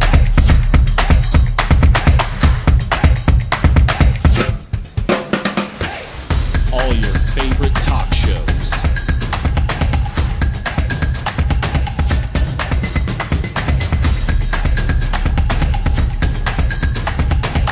Find it on ProView Networks. Teenagers love a party, especially during prom and graduation season. Often, alcohol is involved. Some parents think that hosting a party with alcohol in their home will keep the kids safe, but it's wrong and it's illegal. As a parent, to allow your teenagers' underage friends to consume alcohol on your property is a felony. Parents who host lose the most. Don't be a party to teenage drinking. This is a program of the Drug Free Action Alliance. For more information, go to burnco.gov/do-not-host. Hey, look! It's Dwight Goodman! Boom! This place is hot. Let's see if anyone needs my help. How about I drive you madman home, huh? I got this, Dwight. I'm the designated driver. Boom. Sweet. Does anyone need Dwight's help getting home tonight? No thanks, Romeo. I've got a taxi all lined up. Drive safe, Dwight. Boom! Boom!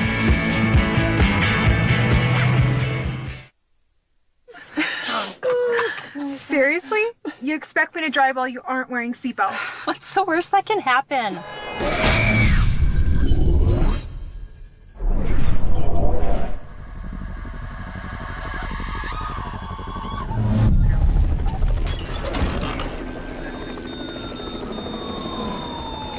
Seriously?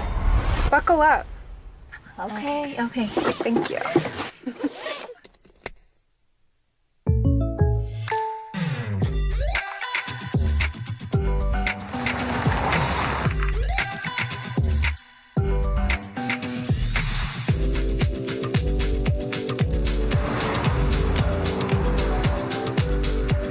For your surprisingly great rates, contact your local State Farm agent today.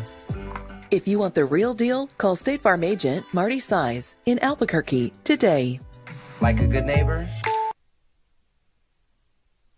2 and 4 foot putts.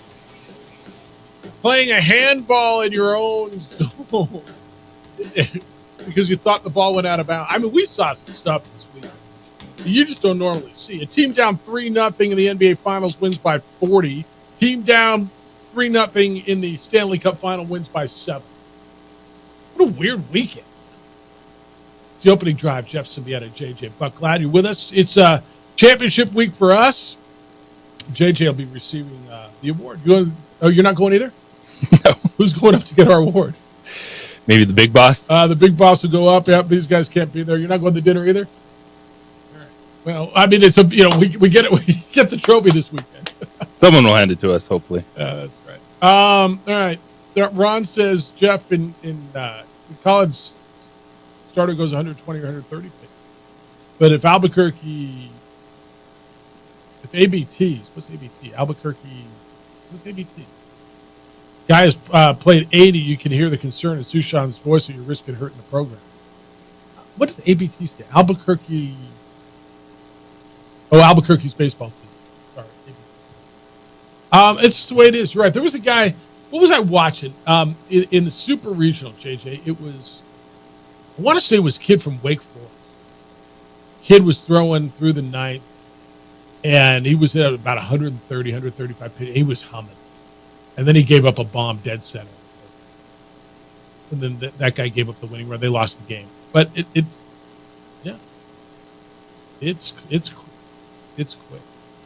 All right. What your thoughts as we go through this thing on the U.S. Open? What you saw? The text line says, "Good morning, fellas. Well, my guy Scotty Scheffler finished well below the top 2 in the U.S. Open. Thought McIlroy would have made those 2 final holes, but much respect for Bryson. It would have made those 2 final holes. But much respect for Bryson DeChambeau. Finished the game with 71. It was a good watch for sure. Thanks, Jeff." It's from John of the Duke City. It was a good watch. It was a really good watch. How does Rory bounce back from this? Like, when do we hear from Rory? And at some point, right, the next time he's in front of the media, he's got to address why he walked away. And he'll tell you, I was just in a really bad place, a dark place. I wanted it so bad. There was a lot going on in my life, and I needed to go take care of me right now. I mean, is that a fair answer, or is there no fair answer for him? Leave it out. I think it's a fair answer. Like, you have to wear it. Yeah. So it's not changing anything. I think we'll see, why did he leave? Because he choked away the U.S. Open, and he didn't want to answer questions about it right then. He comes out and just says, it was the loss, and there's a lot going on in my life, and I was in a really dark place right there. And honestly, guys, I hope you respect this. I've always been there in front of the media. I've never walked away.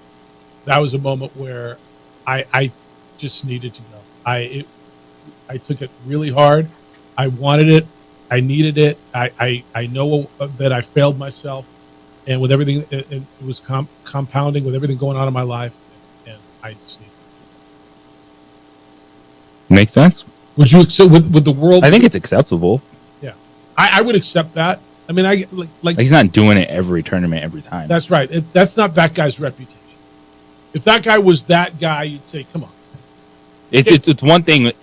We've talked about it in the playoffs. Some the players missing a post game availability. If they do one, like, all right, but when guys like 3 in a row not showing up, then like you gotta take accountability. It's part of the whole process, man. It's part of being an athlete, and it's not necessarily you're not paid to do that, but that's part of the expectation as an athlete. Is you have to feed the beast. You do your obligations, good, bad, ugly, whatever it may be. I think that's right, and that guy's normally there, right? And he's normally very canny. He gives you as much fodder for the media as anybody, and so you kind of say, all right. I mean, as much as Rory probably needed to talk, and that's a tough one, and I'm not gonna lie, I felt for him. We were at dinner last night. Bernie Olivas, who runs the Tony the Tiger Sun Bowl, and he says, "Did you see it?" And the first thing he said was, "I feel so bad for him." he was rooting for him. And I do believe the fact that Bryson is a live guy, and this wasn't talked about a lot, but as much as Bryson is live and Rory is PGA, and it's died down because I don't even think anybody cares anymore, right? But I think that was part of it. And the fact is, he had a 10-year drought, and he did. He missed 2 putts inside 4 feet in the last 3 holes and lost the U.S. Open. And if you remember, DeChambeau was the guy at PGA waiting on the driving range, seeing if Schauffele was going to give one back, and he didn't. Yeah. He was just in that same exact situation a month ago. Not even a month. It feels like yesterday, but yeah, you're right. 3 weeks ago, as Xander Schauffele was making just grinding for a par on 18 to win the PGA. Bryson was hoping for another shot. That's how close he is to winning 2 in a row. I don't know if he's better than Scotty Scheffler. He was this week. Scotty Scheffler's the best golfer. But, dude, that guy's special. How are you going to remember this one? Is it more about the guy who won or the guy who lost? I know we always talk about the guy who lost.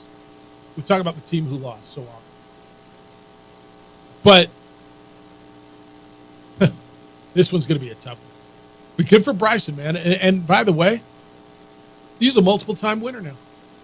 He's a multiple-time winner. And it's a little bit different, right? You get a second one. It's a little bit different. And the Payne Stewart stuff was really fascinating. Okay, the SMU. DeChambeau. Yeah. I think that's something that humanized DeChambeau a lot, being at Pinehurst, and the story of him going to SMU where Payne Stewart played. And winning where Payne Stewart won. And if you recall, when Bryson first came up, he wore that Payne Stewart hat. What do you call those? It's not a Payne Stewart hat. It's what Mike Payne Stewart wore. And he had one waiting for him at the trophy ceremony with Mike Tirico yesterday.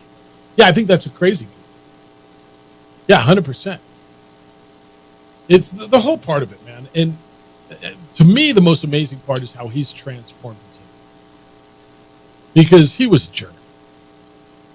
He was the guy that, I mean, he was just a jerk. But then afterwards, there he is, taking the trophy through, walking through the stands. What athlete walks through the gallery, the crowd? Right? In today's day and age, everybody's worried you're going to get, somebody's going to do something stupid, take it from you, whatever.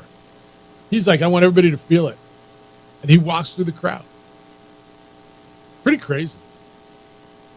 It was really, really crazy. Brooks Koepka afterwards had a really cool message remember the whole Brooksy Bryson thing? On the X yesterday, Koepka posted an old photo of the two of them, and it said, "Welcome to the club, 2-time U.S. Open golf." So they've obviously mended their fences too. Cool, man. This guy's just totally transformed. And by the way, he hits a golf ball like between the two of them, the way the drives, two of the best drivers, period, we've ever seen in golf, longest. Well, how about DeChambeau's game is similar, but you don't see a lot of people make as dramatic of a change and still be that successful. When he was the dude that was like, every club's the same length, to being yoked, and now he's just... So it was right after COVID, right? He came back, like during COVID, he just came back yoked. Different body. Lean, mean, yeah. U.S. Open machine. All right, 505-246-0610. Come on in with it. Do we get a champion tonight? Why will the NBA Finals end tonight or not end tonight? And the hockey was good, too. 8-1. And you can get in on the WNBA drama if you like. Do you feel that they're hurting themselves with all this off-court stuff? Is it turning you off? Or are you more inclined to say, hey, I want to see what's going on. Wow, there's a real rivalry I need to watch. It's the opening drive on 95.9 FM and AM 610 Sports.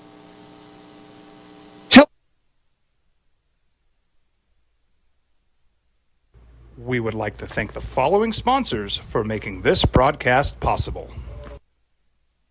Don't sacrifice quality and flavor when you're in a hurry. Golden Pride offers ribs, fried chicken, red and green chili breakfast burritos, and Frontier Sweet Rolls. 4 great locations, or visit us online at goldenprideabq.com.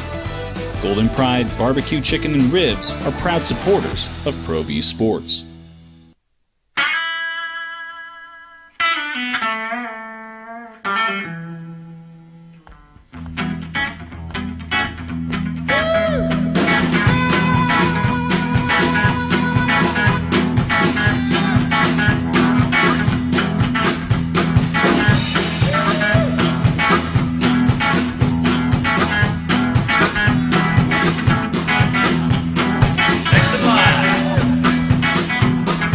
Rudy's is a proud supporter of ProView Networks. Teenagers love a party, especially during prom and graduation season. Often, alcohol is involved. Some parents think that hosting a party with alcohol in their home will keep the kids safe, but it's wrong and it's illegal. As a parent, to allow your teenagers' underage friends to consume alcohol on your property is a felony. Parents who host lose the most. Don't be a party to teenage drinking. This is a program of the Drug Free Action Alliance. For more information, go to burnco.gov/do-not-host. We here at Clark's Pet Emporium welcome you to bring in your pets. We know that having your pet with you makes the experience of shopping for them even better.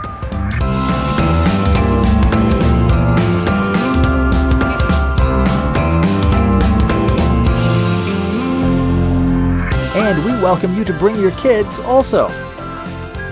Clark's Pet Emporium, your pet's second best friend.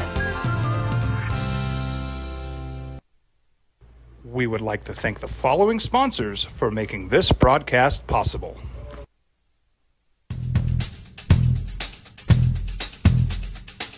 International Protective Services is a proud supporter of ProView Sports and New Mexico Youth Athletics. IPS provides residential and commercial security services in the Albuquerque metro area. For more info, please call 505-897-2420 or visit internationalprotectiveservice.com. What's going on, Lobo Nation? Ja'Cory Krosky-Miller here. And I'm Devin Dampier. The Lobo football team is going through some changes, but we're here to stay. We'll put in the work on the field and in the weight room, but we'll need your help off the field. 505 Sports Venture is leading the charge in the NIL space. And you can be part of it. You make my heart better. Try this shit better than all my intentions. Locked in shorty, you got my attention. See your baby, I get you the business. Touchdown and pay you a visit. Hi, I'm Steve Stucker here for Dr. Robert Melendez and the Juliet Eye Institute. You may remember me like this, but no more. The glasses are gone. I tossed them months ago because of a brand new procedure from Dr. Melendez known as RLE, Refractive Lens Exchange. The latest technology, the best eyesight I've ever had in my life, and you can check it out by clicking on the link in the description right here.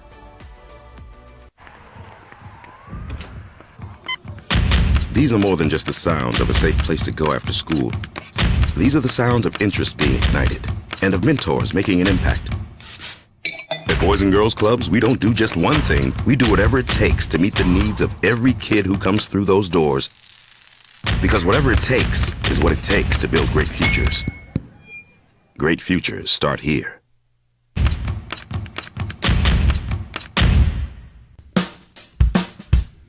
Well, I'm going to the frontier, walk up to the cashier, order up a root beer and a number one. Cover it with green stuff, one scoop is not enough. Find a booth is real tough, back by the Duke. Meet my family, meet my friends in the quirkiest restaurant I have ever been. All of Albuquerque's favorite spot, it's the Frontier Restaurant. The Frontier Restaurant is a proud supporter of ProView Networks.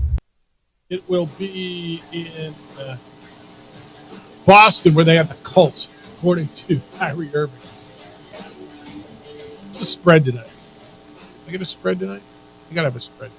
You can get tickets. By the way, how much do you think tickets are? Upstairs. Section 320 in the corner. All the way upstairs. $850. Cheapest ticket I see is $11.55.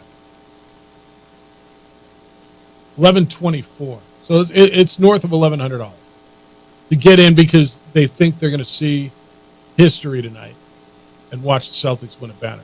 You want to sit on the lower section in the corner, it's $2,700. Lower section of the end zone, $2,500. Go see the Celtics. That's good. I mean, it's good living. Good living. Jason Tatum was off. They were all off. JJ, Joe Mazzulla probably needed something like this. And you're like, why would the Celtics coach need something? By the way, 6.5 is the spread. Why would the coach need something like that?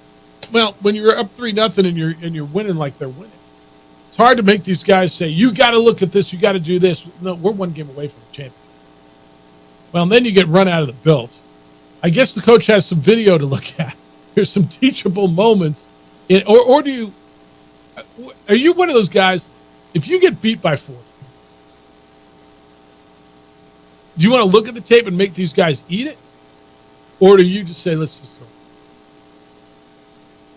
I think all that depends on where you're at in the season. Yeah. Right now, you say where you're at as a team. Right now, I'm not worried about that. That's totally. If this was February, you just go, okay, you guys got to grind. Look at this tape. I got to refocus this team. I got to win one more damn game, and I hoist the trophy.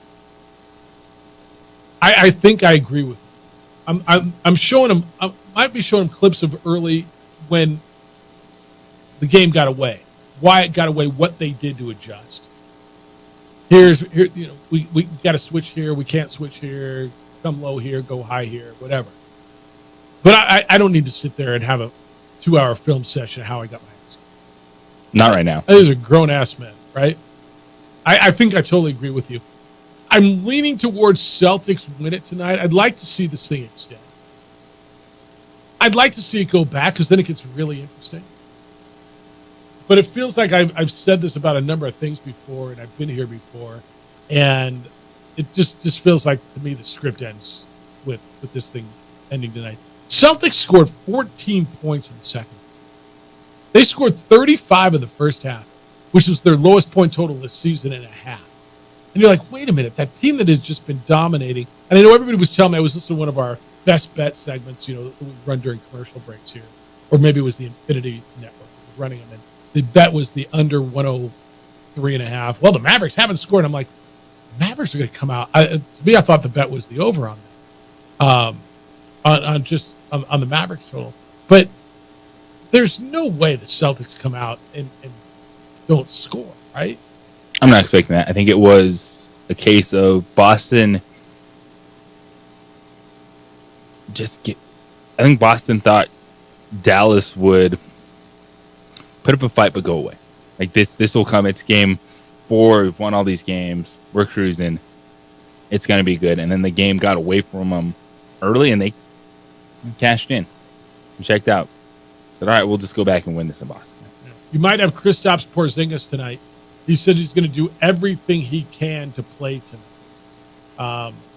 They've been good without him. They were really good with him. And so we'll see. This came down the other day. We haven't had a chance to talk about it. Charles Barkley said he's retiring after coming off a team. He was on the NBA TV studio show inside. I mean, you know him from the TNT stuff. But there's all this talk about the new media rights and is TNT going to lose the NBA? And so what happens to this unbelievable... It's the best studio show I think we've ever seen in any sport, don't you? Consistently good. Like there's some good NFL pregame shows, but I think they are... This is where I sit. Consistently night in, night out, through the season, through the playoffs. Ernie Johnson, Kenny Smith, Charles Barkley, and now they put Shaquille in there, and then they have other people. I think it's the best studio show I've ever seen. I think there's honesty, there's humor, there's knowledge. They're consistently good. I don't know where you rank them or how you have them as far as what would be better. Well, I think what you said is right. I think the rawness appeals to some people. The fact that sometimes they don't know what they're talking about, but it's Shaq and Charles Barkley, so And Kenny's They fake Kenny's it till good. they make it, and they say it with confidence. Yeah. And then Kenny Smith, with in every little thing they do, they embrace it. Run into the board or the fun things they do with going fishing, just what they've been able to do for that long and be relevant and still be entertaining. The You don't see production that. value that they have, bringing in all the social media content that people put out, I think it's great. So TNT may lose the NBA and hence the studio show. And there's been a lot of talk about how they're going to break it up. Is that show going to go to another network? Barkley was on NBA TV the other night. Quote, I ain't going nowhere other than TNT. But I have made the decision that no matter what happens, next year is going to be my last year on television. I just want to say thank you to my NBA family. You guys have been great to me. My heart is full with joy and gratitude. It's a bummer. Hey, look, he's 61, man. Dude's made plenty of money. He doesn't have to. Good for him. Retire when you want to retire. And I'm not mad at him. I like, he's just been as honest of a guy in front of a camera as anybody we've ever seen on TV. Don't you think? Yeah. Do your thing, man. If you want to go off into the sunset and retire, like, good for you. Great career. I think you should go into the Hall of Fame as a broadcaster. I do. And I think, by the way, Ernie Johnson is as solid. There's some jobs that are really hard in broadcasting. Like, doing play-by-play is hard, but whatever. There's millions of us who have done it. There's two dudes who are so solid at what they do, and they give you incredible content and insight, and they're ringleaders. Dave Pasch is one of them, dealing with what he dealt with the late Bill Walton for all these years, trying to call the game and putting that. I think how he handled that was brilliant. And Ernie Johnson has been the perfect guy to kind of be the ringleader on this thing and keep that show on track. He's as good as there. And by the way, another dude that we got to meet back in North Carolina, 2 summers ago, who was as gracious as there could be, and when he spoke, he was as genuine as there was. And Charles brought him over to meet Addie, and dude, I can't be a bigger fan. And I guess when you do, no matter what you do, right? You look up to people and say, "Wow, they're really good. They're really good." If you're an athlete, there's some guys in our business that over the years I've just admired the way they handle things and consistency. Doc Emmerich, I always thought was so good. Vince Scully. But Pasch and Ernie Johnson, the way they do their thing in a very unorthodox setting, I have insane respect. We're going to miss these guys. Like, we'll miss you. You'll miss this one. It's a bummer that it's like good for him, but it's a bummer, right? We lose, but he wins. All right, what are you making of this Laker job? JJ Redick interviewed over the weekend. Are they just waiting for the finals to end so they can hire him? Because it feels like That's what it feels like at this point, right? If they were going to, they wanted someone else, they would have hired someone else. Right. The draft is next week. At some point, you got to get in there and say, all right, what are we doing with 17? If someone calls and says, hey, we want to trade you this or that. That's what they're doing right now. Yeah, but shouldn't your head coach somewhat be involved, but you don't have a head coach? My whole point on getting this done. Now when you have LeBron James. They're just calling LeBron. All right, so they called and they asked for 17 and Austin Reeves, but they'll give us, I don't know who's on the block. JJ Redick. And on 17 does not affect the fate of the Lakers next season. Agreed. Unless they trade 17 to somebody for a player that doesn't. Right, unless there's a package deal that is out there. No? No. Because there's nobody. 17 does not move the needle. Like if you're like Austin Reeves 17 for Zach LaVine, do you feel better? I kind of do. You don't? 17 is not. If you're like if you make a trade, it's going to be. If you're getting Zach LaVine, you don't feel better? Yeah, but I mean, they can make that trade, and you don't need a head coach to do that. No, you don't. You absolutely don't. You have a general manager, but you would like to believe that that your coach is on board with, and you don't know who your coach is. All right, Klay Thompson unfollowed the Warriors on social media. And Draymond called it bleeping hilarious. Got Klay Thompson a Warrior next year? I'm kind of starting to feel no. It is the weirdest thing in sport, but players do it. And it's the whole unfollowing of teams on social media at very specific times. Like, because people notice that. People are looking for that stuff these days. And it doesn't just happen. It's not just, like, you have to tell someone or do it yourself. So, Klay is set to be a free agent.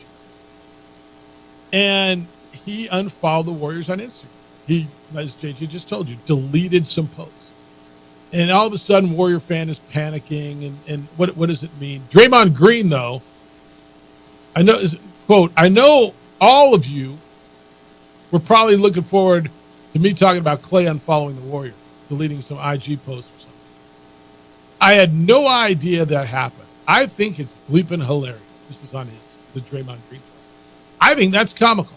I know y'all would be wanting somebody's feelings to be hurt or something. It ain't that. It ain't ever going to be that. That's hilarious. Now, it's easy for him to say when he's got his deal, right? He's making his money. It's easy for him to say that. And a dude who's done some crazy bleep in his time, it's interesting. And look, he's been in tense negotiations. He was a free agent last season. This was after he punched his teammate in the face, Jordan.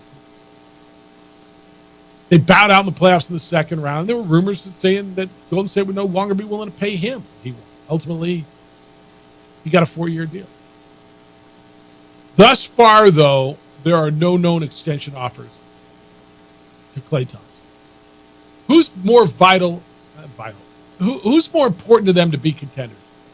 Klay Thompson or Draymond Green? Right now, it's Draymond Green. Probably is, right? Which is crazy in its own right. I think Klay is not done. I thought he had an off year. Well, of course. You think he's done? Being a starter on a winning team, yes. Okay. So what's his role? 6-man. That's like what he's gonna have it. He can have his impact games, but you can't look at Klay Thompson and be like, he's our number 2. Right. Was that what, $20 million a year? $25 million a year? It's not a max extension at this point for Klay Thompson. Well, no, he's not. Someone, I think a younger team could do that and be okay with it.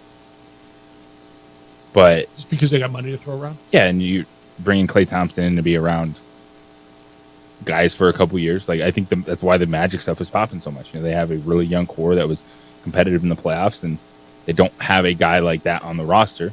And I think that stuff is definitely meaningful in postseason play. But in terms of if the Warriors were to pay Klay Thompson as like a number 2 or number 3 player, they're not getting the return on their investment. All right, 505-246-0610. Got to take this break. When we come back, you've got some thoughts on Rory over the weekend. What are your thoughts as we go? Where does he go from here? How do you recover from that?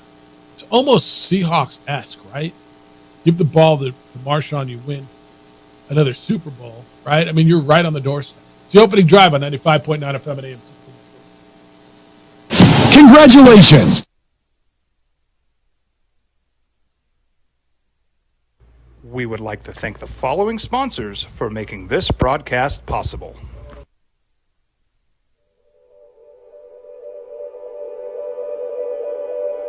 We aren't all born with the same opportunities. But it's the people who care that change everything. Get ready, Sprout, get ready! My coach, my teacher, my older sisters, my grandma, my brother, my tutor, my dad, and my mom. As New Mexicans, it's up to all of us to do our part. So that no child goes without love.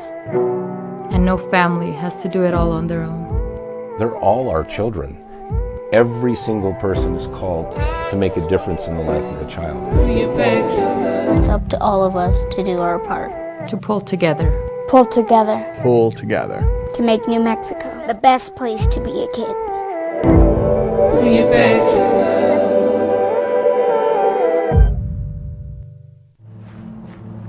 Young driver, this one. Hard to get her out. she'd been drinking. This one, both of them, gone. They'd been drinking, and he drove clear off the road. This was my family. Drunk driver hit us, and my wife and our daughter, they didn't make it. We would like to thank the following sponsors for making this broadcast possible. I was born in New Mexico. I grew up on these streets. I got in trouble here, and I fought my way back in boot camp. I love New Mexico, especially the people. Now I'm using my training, tenacity, and energy to fight for you. I'm Adam Oki, lawyer, fighter, and New Mexican. I was a local athlete here in New Mexico, so I'm proud to support your local athletes.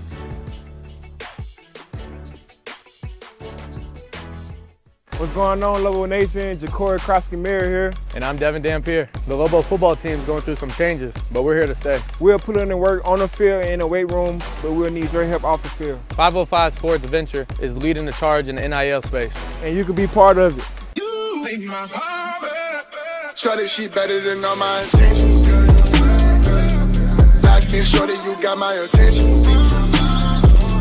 CEO, baby, I get you the business. Touchdown and pay you a visit. We would like to thank the following sponsors for making this broadcast possible. Evergard Roofing and Solar. For nearly 20 years, Evergard Roofing and Solar has been working with New Mexicans to enhance their homes and businesses. For all your roofing and solar needs in New Mexico, call 505-821-9543. Hey, look! It's Dwight Goodman! Boom! This place is hot. Let's see if anyone needs my help. How about I drive you madman home, huh? I got this, Dwight.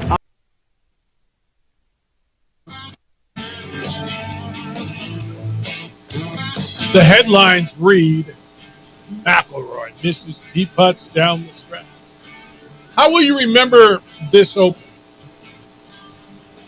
I think when it's all said and done, we're going to kind of oh, yeah, that was the one where Bryson took the trophy through the crowd and made that great shot, but boy, Rory. And that's a bummer. And maybe because, I don't know, is Rory the bigger name? I don't know.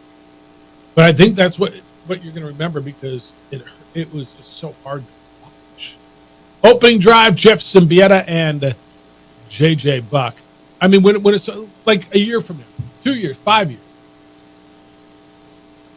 I think we're going to remember Rory losing more than Bryson winning. And Bryson may win 1 or 2. Yeah, it will be. I think Bryson will be the 1B when we talk about this U.S. Open.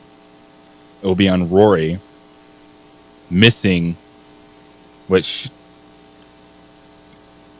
man, you got to convert that putt. I know. Like, it's not easy, but you got to do it. 496 putts from 3 feet or closer this year converted by Rory McIlroy until that moment. Insane. 493 and a multi-stroke lead that you lost down the stretch. Final 3 holes. McIlroy collapsed and DeChambeau walked right in that door. Text line, you got to feel bad for Rory, but that up and down from the bunker for DeChambeau. Wow. Yeah. Freaking insane. Dude. I mean, it was just onions. You talk about onions down the stretch. He hits his tee shot behind the... I don't even know where that was. And asked for a ruling for visual impairment. The ruling is denied. He wanted to be able to move his ball to a better line and drop it in Bryce. Nope, you hit it out of that junk that you're in right now. And by the way, he was so good out of that native grass, the crap that they had hit out of all week. Didn't even look fun. Terry. But the second shot is to me amazing as the third.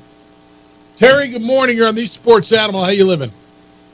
Good morning, Jeff. Good morning, JJ. I hope you both had a wonderful Father's Day, enjoyed your families and everything, so I hope that went well. I was rooting for Rory. I was a PGA versus LIV, but it made it very entertaining. I did enjoy Bryson Saturday getting in there and kind of talking and being able just after his round, so he's kind of changed his ways, and that is cool. But like I said, I was sticking PGA. When it first became LIV, and I was a little anti-LIV, but you said how many green jackets could you buy with $100 million? Is there only about 8 LIV players that actually get a play in the majors? Because I know you had to have won something, so there's a lot of those guys. Well, I don't know if we're going to see or if it's ever going to get settled until they fix the qualification on this. And I'm looking down the line. Is Sergio the next guy? He was tied 12. The next LIV guy, it was DeChambeau and Rory, and there's good names. Cantlay, this Matthew Pavon was great. Matsuyama, Schauffele, Henley, Burns. I mean, there's good names. I think the next one was tied for 12. Yeah. Well, and next, WNBA, yes, they've shot themselves in the foot. They got money from the NBA. They have something to promote. I think you can have two things true. You can have some young women can be very talented at sports, but then also do people want to watch? And through the years, you now have an opportunity to grow, and it seems like, they're just, just not doing the right things. And it doesn't mean they have to put Caitlin on the on the thing, but it just seems like they're just going, ugh. And so that part, hopefully they get their act together and they market it properly, and then they will make more money, and then they can have better things and all that. But for right now, that's bad. Do you watch and it, Terry? Do you watch the WNBA? Not much. I love college basketball. I would watch it even before Caitlin. I always, tournament. I mean, when Flanagan was around, I would love going down to watch the UNM, but I am more of a college person. When they say the physicality, that's fine, but does that make the game more entertaining at the women's level? I don't know. But, I think maybe Juju Watkins, if she comes along, and a couple others, I think the three, I do think Caitlin reminds me of Pistol Pete, because even when he went to the pros, he was on a crappy New Orleans team, and, it kind of took some thunder away from his shine. But it's gotta, I wish him the best, but, you can't just say, it's all her fault and everything like that. So my last little question is, I know it's a couple years away, but thinking for both of you, do you think Tiger will play in the Champions Tour, or do you think it's above him? It really could help the Champions Tour. I'll get off. Appreciate the show. Haven't called in a while, but you guys are doing a great job. Take care. I don't, and there's two reasons. One, I think at one point Tiger said he wasn't going to play in it. But secondly, JJ, I don't think it's about the competition. It's about the consistency of play, like the amount of play. I don't think his body is he just going to go play in the majors on the Champions Tour? Well, is he qualified for that? Like, did he qualify? If Tiger can only play in one event a month now, what's going to make the difference if he plays on the Champions Tour, if he plays on the PGA? So, I mean, I've heard that, and there's been a lot of conversation. Well, he's going to be 50 soon, and maybe Tiger will play. We'll get to watch him there. Why would we believe him? If his body is telling you or telling him that you can't play consistently, that it's breaking down, that then why am I supposed to believe that he's going to play more on the Champions Tour? So I think the answer, I don't think so. But I mean, maybe we'll see him at some events there. Maybe he'll play in the majors there too. Would that be another major for him if he wins the senior or the Champions? 505-246-0610, 888-922-0610. Your emails are coming in this morning. Jeff at sportsanimalabq.com. Do you think Tiger would play in the I just don't see it. I don't. Yeah. Don't. Because he's kind of said, that's not my thing. But B, can't play golf now. I mean, it's still golf. It's still walking. It's still 4 rounds. It's still. I think if he's going to invest in anything, it's as many majors as he can till he can't. And then he'll be out there hitting shots with Jack. And then he'll just, do one-off events or Netflix stuff, things like that. Yeah. There's going to be another Tiger, right? Whether a clothing line or whatever it is. But I just don't see it. All right. Let's see what else you got. 505-246-0610, 888-922-0610. This says, I'll remember this open for Rory giving it away, but also for Bryson's sand shot on 18. Yeah. Bryson's sand shot on 18 will be one of those shots when they talk about U.S. Open over the years. And it'll be in the opens of all the packages, right? Great moments in U.S. Open history. And by the way, dude, that sand shot was so freaking good. Maybe it wasn't that hard because we watched it from Golf Channel. Dark. But U.S. Open was all I need. All right, wrap it up when we come back. You still got time to get in. Area code 505-246-0610. Emails Jeff or JJ at sportsanimalabq.com. Everything you got to know as you go through your Monday. It's the opening drive on 95.9 FM and AM 690 Sports Animal.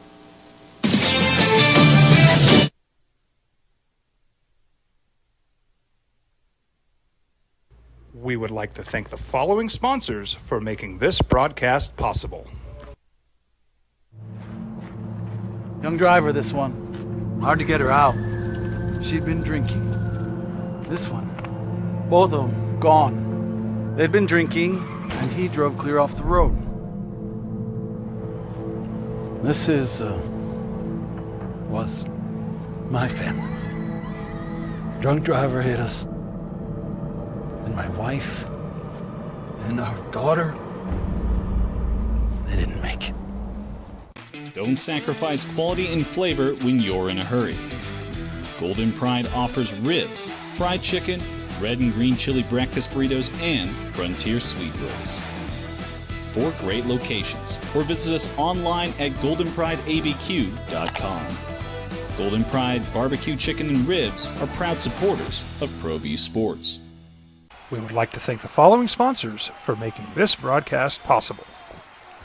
Everguard Roofing and Solar. For nearly 20 years, Everguard Roofing and Solar has been working with New Mexicans to enhance their homes and businesses.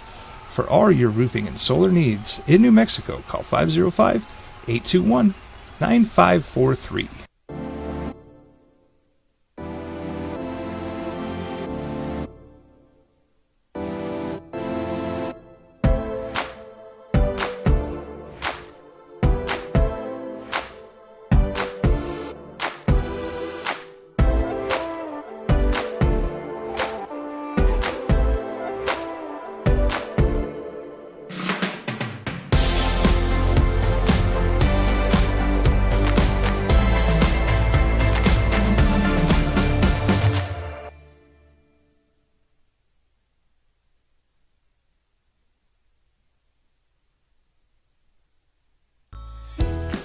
Hi, my name is Daniel Chavez, and this is my business partner, David Chavez.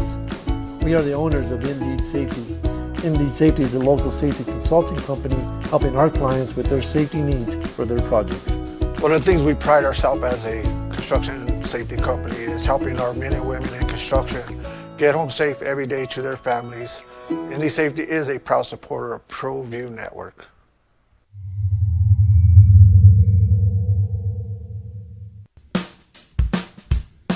Well, I'm going to the frontier, walk up to the cashier, order up a root beer and a number 1. Cover it with green stuff, 1 scoop is not enough. Find a booth is real tough, back by the Duke.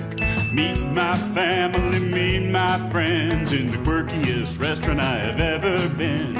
All of Albuquerque's favorite spot, it's the Frontier Restaurant. The Frontier Restaurant is a proud supporter of ProView Networks.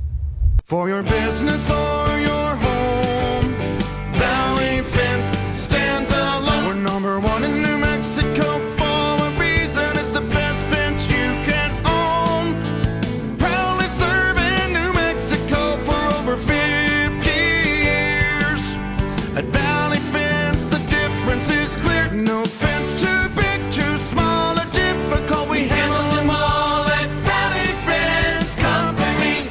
Teenagers love a party, especially during prom and graduation season. Often, alcohol is involved. Some parents think that hosting a party with alcohol in their home will keep the kids safe, but it's wrong and it's illegal. As a parent, to allow your teenagers' underage friends to consume alcohol on your property is a felony. Parents who host lose the most. Don't be a party to teenage drinking. This is a program of the Drug Free Action Alliance. For more information, go to burnco.gov/do-not-host. I was born in New Mexico. I grew up on these streets. I got in trouble here, and I fought my way back in boot camp. I love New Mexico, especially the people. Now I'm using my training, tenacity, and energy to fight for you. I'm Adam Oki, lawyer, fighter, and New Mexican. I was a local athlete here in New Mexico, so I'm proud to support your local athletes.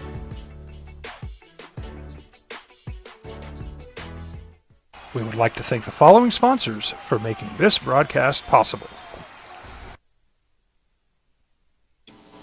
And Bryson DeChambeau hit a great sand shot on 18, made par, and Bryson wins the U.S. Open by 1 stroke over McIlroy. NBA championship could be decided tonight. Celtics and Mavericks. That'll be in Boston. And it's 3-1, of course. Boston is up there. The Astros almost had another no-hitter, except for they did not let their pitcher go the whole way. Ronel Blanco was pulled after 7 innings on a pitch count number. And that's what you got to know. That's what people are going to be talking about as they go through their day today. 505-246-0610 if you still want to get in. 888-922-0610. Scotty Scheffler leads the U.S. Olympic team that's going to Paris. The teams are set. Bryson DeChambeau is out. JJ, here we go. The timing on this is just like priceless, is it not? What are they doing? Do they not understand? Don't they understand the marketing value? The U.S. Open 2-time champ not on the Olympic roster? What are we doing? All right, so U.S. Open marked the end of the qualifying period. This is by numbers. This is who do we want. Bryson DeChambeau will not be in the red, white, and blue. The Olympic golf rankings appear to be a unique process, right? They're essentially the official world golf rankings. Because Bryson plays on LIV, he doesn't get official world golf ranking points, and so he did not qualify despite this tremendous string of performances in the 3 majors this year. Tied for 6th at the Masters, 2nd at the PGA, and won the U.S. Open. So here's how the U.S. Olympic qualification works.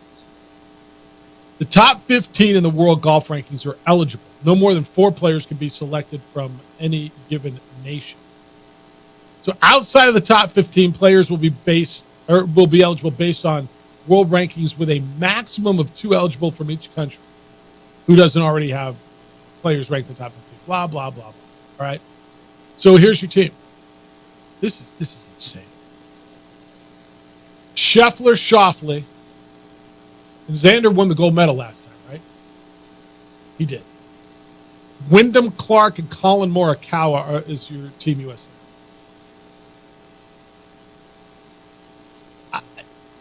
And Morikawa's played really well. How did Wyndham Clark get to number 5 in the world? He won last year's U.S. Open.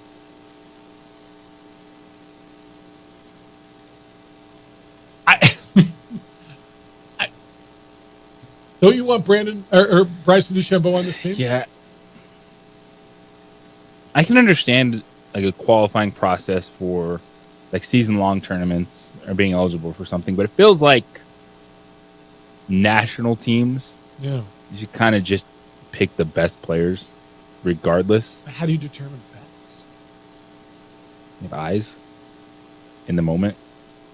It's hard to argue that Bryson DeChambeau is not one of the top 4 U.S. golfers. Because it's just golf. And then other sports, of course, you earn, you qualify. So I guess it would be the same way, right? Yeah. You're qualifying. I just watched the guy go golf tournaments 6-2-1 in the majors. Yeah.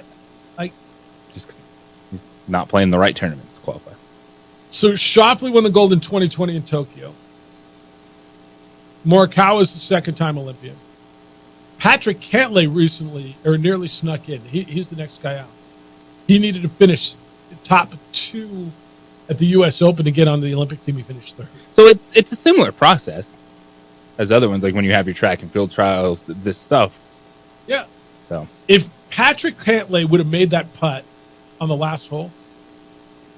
Remember he had that he just missed it too. He'd have tied for second and would have made the Olympics.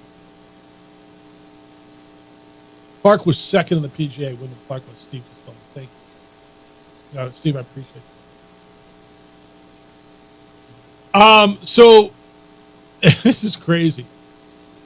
So the U.S. team was not the only squad to experience all these twists and turns coming out of the U.S. Open. Canada's final spot was wide open for much of the competition. Corey Connors, Taylor Pendrith, and Adam Hadwin were there, or trying to get on with Nick Taylor, but it went down to it. Look, other countries were locked in, but this is crazy. So Ireland is Rory McIlroy and Shane Lowry. Sweden is Ludvig Åberg and Alex Noren. There's good teams. Victor Hovland's in for Norway. John Rahm's in for Spain. How do we get 4 and everybody else gets 2? Honestly. Everybody else has 2 golfers. We got 4. I mean, I get it. We're America and all that. But all right. So that's your Team USA. No Bryson DeChambeau. That's crazy. That just came down.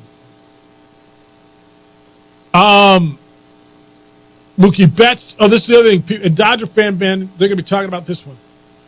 Mookie Betts broke his hand. He got hit. Also for the Dodgers, Yamamoto went on the injured list. You see that? Now, he didn't have a fractured hand. But so this is about the time. Didn't this happen to him last year? Didn't they have a bunch of guys go on the injured list? They just cruise. So you build that lead, and you make it through the summer. You got an 8-game lead, and they just cruise through the summer. Go see the Rockies in person this week. Are you excited? It's always fun to get out to the ballpark. Yeah, we'll see. We'll see that up in Denver later this week. All right, what else you got as you go through your day? And people are going to be talking about the WNBA stuff and the hard foul that Angel Reese committed on Caitlin Clark during the game over the weekend. And I know you've seen the video. I know you've heard the comments. I'm going to tell you this, and this is how I firmly believe. I think, JJ, you're with me. That was a hard foul that happens in basketball. You go to block a shot, your arm comes through, and sometimes you get hit. You get hit in the face. Any of us who've played basketball, and I don't care if you play basketball at the YMCA, your local gym, or if you played Oregon basketball, you go to the rim, you get hit. I don't think there was anything wrong basketball-wise with the hit that Angel Reese put on Clark. It was also absolutely 100% the right call when they went back and reviewed it, and they called it a flagrant one. You know why? Because every time someone gets hit in the head, if you watch the NBA or the WNBA, it's a flagrant one. It was everything about it was fine. Caitlin Clark afterwards said, whatever, man, it happens in basketball. It is what it is. You get hit. You go to the rim. It's a physical game. You get hit. Right answer. Angel Reese. Well, no. Some people get a special whistle. What are you talking about? And so people are going to be talking. Is that still the most talked about thing in sports right now? I guess Rory kind of took it over. No, U.S. Open, NBA Finals back tonight, but it's one that Angel Reese needs to chill. How does someone tell her that? Who will she listen? Management, coaching, head coach. Like, you can't say after every time you play Caitlin Clark that the league has a bias towards Caitlin Clark. Because when you speak out against officiating, you get fined. And the WNBA can also handle that. Well, the WNBA should fine. They just should. Like, you can't be making this stuff up. And the WNBA should fine him. But secondly, does Angel Reese think she is helping her? Is it make her look better? I think some of it is a person that's trying too hard to play that villain role. It's like, all right, this is who you want me to be. Fine, here you go. I'll give it to you. After every single game. I think there's something to it. And I think that there's that playing into it. Do you think she believes she gets a special list? I think there's legit animosity on the basketball. 100%. 100%. Sure there is. But it's also, guards are always going to have that bias in games. Players that have the basketball in their hand, that are going to the basket, that are smaller than other players. Yeah, but there's no bias on a call like that. Like, dude, you hit her in the head. That was, okay, of all the things that we've watched, that was the most clear right call. She drove to the bucket. You fouled her hard. They called it a common foul, went and reviewed it, and called it a flagrant. You know why? Because it was. And it doesn't get any clearer than that. All right, Jim Rome show is next. The Herd with Colin Cowherd's out. 2 Men On is in at 4, and then we are back with award-winning radio. I don't know, you want to start at 7 tomorrow morning? Let's do it. All right. Adrian, great stuff. Big day for you? Huge day. You got swim lessons today, right? Yes. You going to learn how to swim? Someone is. I'd enjoy it. Stay cool out there. Be good to each other, please. Be kind, loving, caring, and sharing, and we will smell you tomorrow.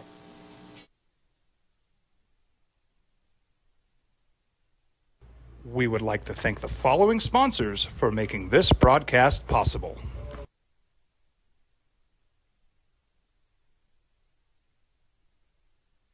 What's going on, Lobo Nation? Ja'Cory Krosky-Miller here, and I'm Devin Dampier. The Lobo football team's going through some changes, but we're here to stay. We'll put in the work on the field and in the weight room, but we'll need your help off the field. 505 Sports Venture is leading the charge in the NIL space, and you can be part of it. Shorty, she better than all my intentions. Locked in, shorty, you got my attention. CEO, baby, I get you the business. Touchdown and pay you a visit. If you're drunk, blasted, intoxicated, rip, plastered, destroyed, bruh. If you're like this, you shouldn't be driving.